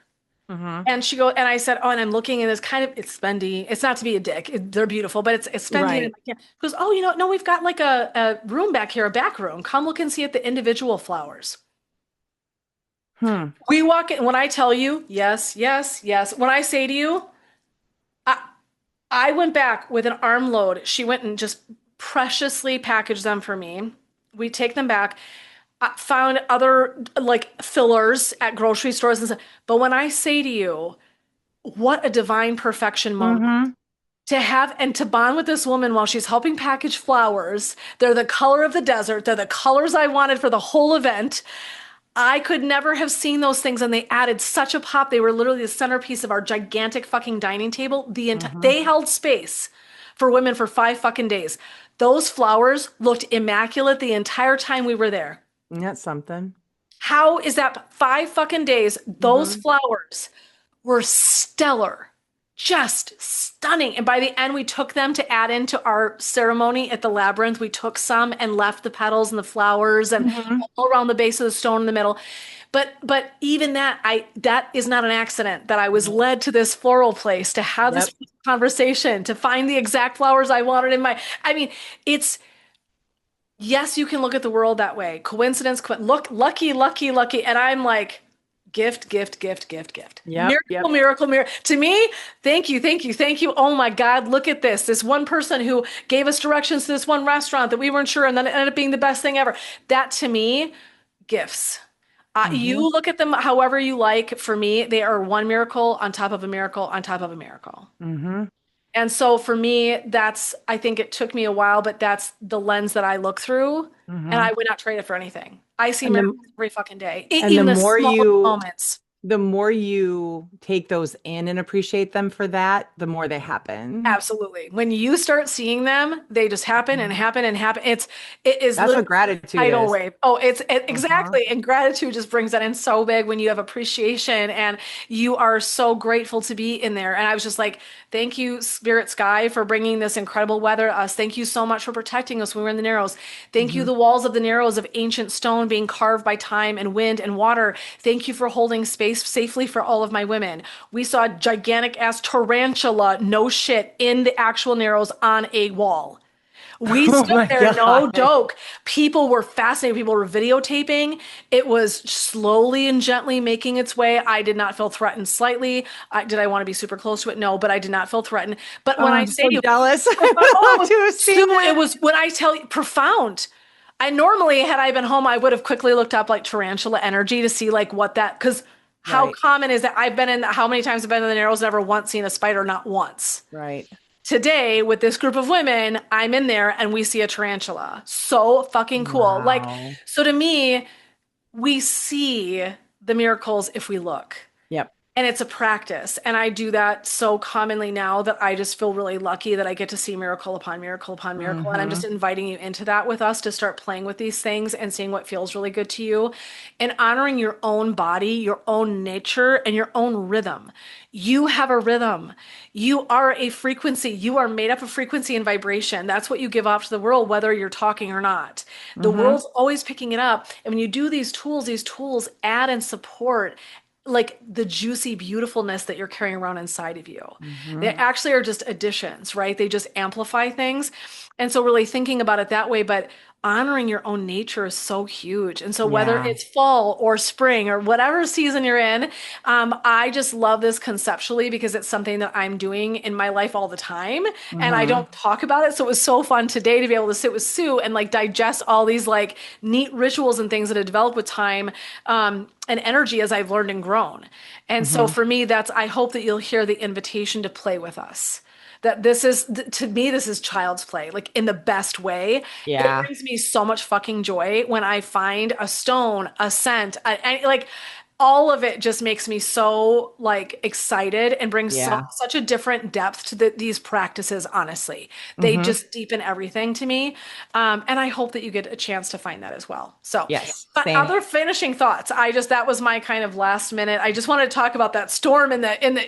It Yes. was so magical. And I was like, what is happening? We were so fascinated by the weather there. But any other finishing That's thoughts for you, amazing. sweetheart? Anything? Um, I think the one thing I wanted to mention, because I think this is kind of cool, because we think of fall as like dark and dank, right? Or winter, maybe more so. And one other thing that I wanted to talk about was Samhain, real quick. It's like super quick because we were Yeah. talking about crystals. Yeah. The three crystals that's listed that Ooh. are good for this time of year is obsidian, Mm. jet, and hematite. And Ooh. just real quick, the obsidian, which I actually have a neck. My mom didn't know this when she sent me the necklace, but I have a necklace that has a little obsidian jewel in it. Yeah. It's very delicate, very beautiful. She just got it because she thought it was pretty, but it was no accident. Hmm. Um, and part of the healing for that is releasing past trauma, shielding against negative energy, and promoting self-awareness. And that is, as we go into this season, that is something that I think we sometimes just feel naturally compelled to work on. Agree. And then the jet, which I'd never actually heard of before, it is for absorbing negative energy, aiding in grief, which is this time of year makes sense, boosting psychic abilities and providing spiritual guidance, and however that might look for you. And then the hematite um, is grounding, protection, and strength. So it feels like the hematite might be more of like a base stone Hmm. for all the other work that you're going to be doing, and then using the other two is almost like bringing in certain energies, and then the Love hematite that. protects you from anything Yeah. like dark. Yeah. I love that. That's so, Um, so yeah, yeah, I just thought that was really cool because I'm it just like, well, that's is. cool because all those stones, like the hematite is more like a lumpy silver gray coal. It is a silver, it's a silvery, it's Yeah, a different looking stone. It silvery. does not Yes. look quite like a crystal necessarily. It almost looks metallic, doesn't it? Right? Yes, it It kind of looks does. metallic. It Uh, does. so Yep. it is, I wish I was going to see if I know, I was like all of a sudden looking, I'm like, nope, I don't think I have a piece right here that I could show. Shoot, otherwise I would. Um, but look at how brilliant that is. And again, what I would invite you into is one, go look at prescribed things like what Sue just found, like what Sue Hmm. shared with us is like, here's some maybe baseline hits. These would be some cool things to play with. The other thing is, if you're going into a season, walk into a store, pay attention to what you're drawn to. Hmm. Instead of, and by all means, when you're starting any journey, look for the prescribed suggestions because they're a Yeah, good place to start to it's a play. good They start. just are. Then, as you get better, walk into a store and go, what do I feel called into right now?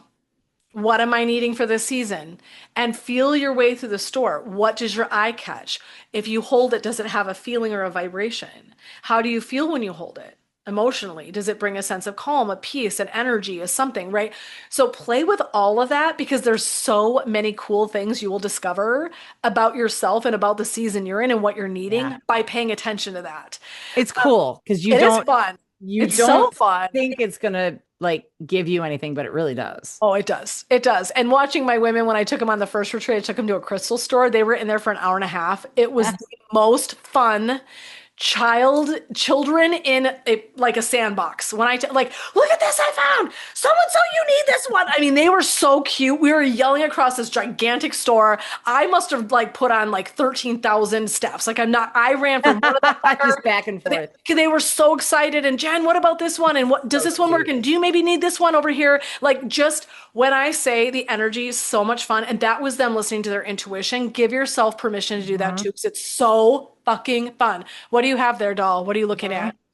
I have my obsidian. Perfect.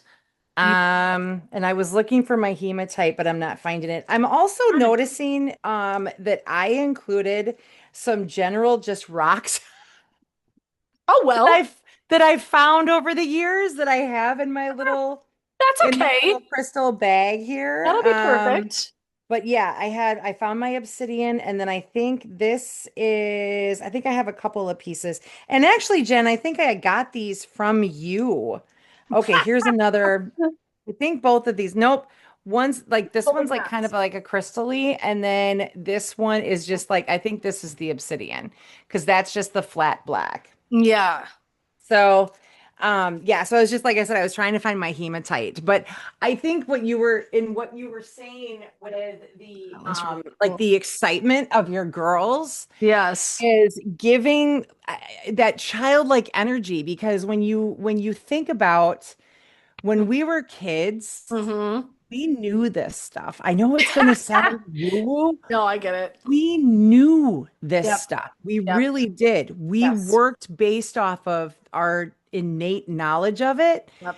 And then over time, we grew up, and it's kind of like those stories that you hear about, like kids who see they have their imaginary friends, or they Yes. have, maybe a grandparent or someone who's passed. They stop seeing them because they're told to. Mhm. We're told to stop finding magic in rocks. We are. We're told that small little trinkety cutie Chloe was the same way when she was a kid. When she was 4, we would take her on hikes and she would pick up any little funky, Hmm. natural. It looked like something from Dr. Seuss we found on the ground one time. We had a little basket we would bring for her, and she could just collect whatever she saw. And I think Yep. encouraging wonder, we do it for children so easily. We're like, Hmm. go out in the world and explore and touch and taste and smell. And they just do, right? Yep. Half the time, much to our chagrin, and like, don't eat that, don't put that in your mouth. But they're Right. investigating the world. They're just really fucking curious. And then at some point, it's conditioned out of us Hmm. in some way that it's like, oh, that's just a rock. Like my daughter would be like, oh, are you playing with your rocks again? And now she used to Yeah. say it back in the day. She does not mean it to be unkind. I think Right. she's grown with time to be like, oh, they're more than rocks. But I understand where she started. That's what the world tells us. Hmm. That's just a rock. And It's only just a rock if you think it is. That's the thing, right? correct. It's like Exactly. it's this magical thing, and it's like here we are saying Exactly. it's just a rock if you say so, but it's also somehow this magical potent thing if you think If that you as say well. so. And so to Exactly. me, it is about not magical thinking, but it's about that wonder. And Hmm. we kind of get it pounded out of us as we age. And our intuition. We get intuition Yes. pounded out of us Yes. And too. people are Like like, if oh, you that's not really what's going, no, that's not really. And I think I've had to go back Mhm. in time and really reclaim all that for myself to say, that isn't that lightning, that isn't an accident. Right. I could talk myself out of and go, oh, that's just a neat coincidence. But every Hmm. single day for 5 days, that's not a coincidence. No. No, I'm sorry. Right. Almost every single day for 5. So to me, no. And that's how I know that the universe was showing me something because it showed up every day. Yeah, I was like, oh, you know exactly. how cute that was that you were wondering if that was some just magical quinky dink? Yeah, that's how Mhm. fucking I'm going to show you Boom. every single day. Boom, boom, boom, boom, boom. Oh, shit. Okay. So this be invited into your wonder again. Be invited into your curiosity, your awe. because that there is something so fucking magical in it, and it's why children are so magical because they haven't had that shit taken out of them yet. Mhm. And if we can go back in time and remember this part of ourselves. Mhm. When I'm in powerful groups with women, you guys, there is something in me that remembers a million years ago. I Mhm. know that sounds so funny, and I'm not saying a distinctive memory, but what I'm saying to you is when I'm chanting with women, when we are stomping our feet, when we are holding up our voices, when we are holding space for one another, it is something ancient. There is Mhm. something so ancient and primal in it and so Mhm. fucking potent. And it's this crazy, beautiful, almost like a memory that shows up in your heart. Yeah, that's a And I great way to put it. swear that that's what we do when we engage these tools again and we go, oh, it doesn't have Mhm. to be something fruity. It isn't something just something fucking weird that people talk Mhm. about. I feel this deeply. This is so this song or holding the stone or this weather is just taking it or that animal that just crossed our paths. Where in the fuck did that come from? Right. I want to live in that magic. And maybe, guys, maybe at the end of my days, I'll be like, well, that was a bunch of bullshit, but I don't think so. No. And I would rather risk living in the magic and the wonder Yes. than never having this magic within me. I'm not Yes. kidding. And so for me, that's what I vote for. Every one of us has to make our own calls, but I'm just going to invite you to the table with me. Be a child with me. Reclaim the wonder, reclaim the beauty of these things because it's just like our universal living, our everyday to day that kind of tells us it's not magical, but that's bullshit. It is. And Shit. if you can knock out and I'm going to use a few phrases that you probably didn't realize you were being told. Only babies do that. Big girls don't play with dolls. Yeah. Um, if you I mean, right? We're told all of this stuff like that's for babies. Yep. You're not a baby. Grow up. How Yep. many times have we heard that? Grow up. Um, Be and serious. yeah, that's great. Like obviously we're not all Peter Pan on Of in course. Neverland. That's not realistic. Right. But you can still hold on to those pieces of magic that you had as a child if you just push those. It's like you were saying earlier, like that's just a thought. It's just a thought. The fact that this is just for baby or this is just for children, this is just for little girls or little boys, Yeah. that's just a thought. It's just a Push that out and sit with the magic that you're feeling when you revisit what you were told to leave behind. Mhm. Yep. And that Exactly. is where the magic is. It totally is. And you know what's funny is and I have been holding on to these for you and you don't even know this. So I'm telling Sue something for the first time she's not heard from me. I have three strawberry shortcake dolls for you at my house that I've had for months. We went on a trip to Madison. We pulled off to the outlet mall and they had a pop-up store and in there and I bought every one I could get for you and for me. Oh my God, I Now, love you now, so hard. now, why am I saying this? Because you're like, thanks for the story, Jen. Um, and we have an old story for Sue and I about strawberry shortcake, and it's a whole. It's we won't tell it here, but just needless to say, Sue had lost some of her toys as a kid on Yeah. accident, and so now it is my total like life's purpose to go out and find and replace her strawberry shortcake shit as much as I humanly can. And so to me, yesterday, bringing this all front and center. Here's my husband. I'm carrying around this. He's like, "What the fuck are you doing? Buying strawberry shortcake?" And you can't make me not do this and You I'm can't almost tell me what and to I'm do. in there You're not my selling them. dad. No, I totally Yeah. am like good luck, but here's what I'm gonna say. Yesterday we're in a store five below and my daughter's looking and there's other strawberry shortcake shit. I'm up in there. I bought the cheapest $5 fucking strawberry shortcake watch which will probably function for approximately 2 weeks and I could give a fuck. When I say to you I bought little things to put on my bags, there is something and the reason I'm bringing all this up to you, my inner child was loving her inner child. Mm. When I bought those toys, Mm-hmm. do I ever imagine that Sue will probably sit and did it? Maybe she will. I hope she does. But what I want her to know is that she gets to be that child for Mm-hmm. as long as she fucking wants. Mm-hmm. And there has been something about harnessing my inner child in a way and honoring her that has been so fucking a blessing. And I think it's in part the miracles. I think staying in touch with that part of my soul that says that Hmm. anything is possible. Hmm. Anything. No one's wrecked that part of me yet. Yep. And so to me, when I honor my child by going and buying those things, I have a little section in my closet downstairs that is my inner child area. I I love literally, it. if I love it, I fucking buy it. If It's I your want to go fort. out, smell, I don't, exactly. No adults allowed. No adults allowed. Someday I'm going to have a whole fucking fort. It's going to be full of toys and games and stupid shit that I just like because I fucking like it. That to me, you guys, I know it sounds so funny, but that's real, and that's harnessing the energy of your inner child. And that part of you is the one that was curious, and it wasn't biased, and it wasn't told to be small, or that's weird, or be serious, or grow up, or you have to take care of that, or that's not real. We heard that shit, and then we started to believe. And what Mhm. my work is helping you remember the magic. That Mhm. is, it's reclaiming your fire, reclaiming your magic, reclaiming that inner child.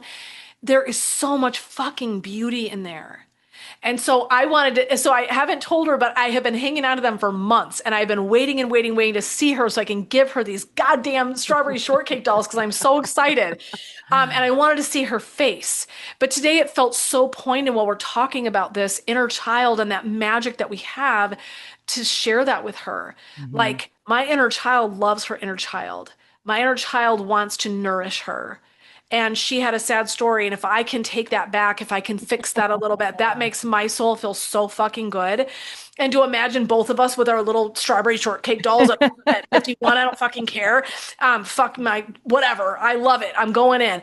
That shit to me, it's no different than using the stones. Mhm. It's harnessing Yeah, magic within us. it's the And same. so it's the same. So thank you for saying that. And I hate to bust your surprise, but I've been holding on to them for months and months and months. But I can't wait to give them to you in person and just be The able to witness the enjoyment and the smelling of the dolls because they're so potently beautiful and And I amazing. love the fact that you shared it with me. And the good news is I have the memory of a fucking goldfish. So I'm not even going to remember this after a couple of days. So when I see you again, Excellent. I will have forgotten It'll it. be like she had never heard the story in the first place and So how there you awesome it's go. aging in that way. So but anyway, I just thank you everybody for hanging tight with us in this. And I really do hope we opened some doors for you all to have a different experience with these things, to have a Mhm. different lens to look through, and to start being playful about it. That playful energy is such a vibe, you guys. Don't take Yes. yourself so fucking seriously. Seriously. Right. I mean, seriously, don't. Like, I know it sounds funny. Don't take yourself so seriously. Let your inner child have some time to play and Hmm. mess around with these things and see what feels good because you will find the things that are meant for you. You'll find them as you Hmm. mess around and kind of try things on. But do your own research, trust yourself, trust your intuition, and for a love of all that's holy, keep that inner child alive because Yes, please. she or he is so interested and excited and is full of wonder, and they believe that anything is possible. Hmm. And that magic is Let them. something, let them and let us believe that anything is possible because it Hmm. is. So, Yep. so much love to all of you. Thank you so much for your time and energy. We hope that we inspired some fun things and some actionable items, some things to try out here. Let us know what's really moving you, what you're excited about trying. And as always, you guys, see us on the backside. We'll be around for the next podcast, but sending you much love and light and gratitude for sharing time with us. Thank you so much. Thank you. There's a lot of this in the notes too, so you can refer back to that. And if you have any questions, you can always email too. Excellent. Thanks, everybody. Check those Thank notes you. for resources and information and check out Lori. She's amazing. And we'll be back around next time. Thanks, everybody. Thanks, everyone.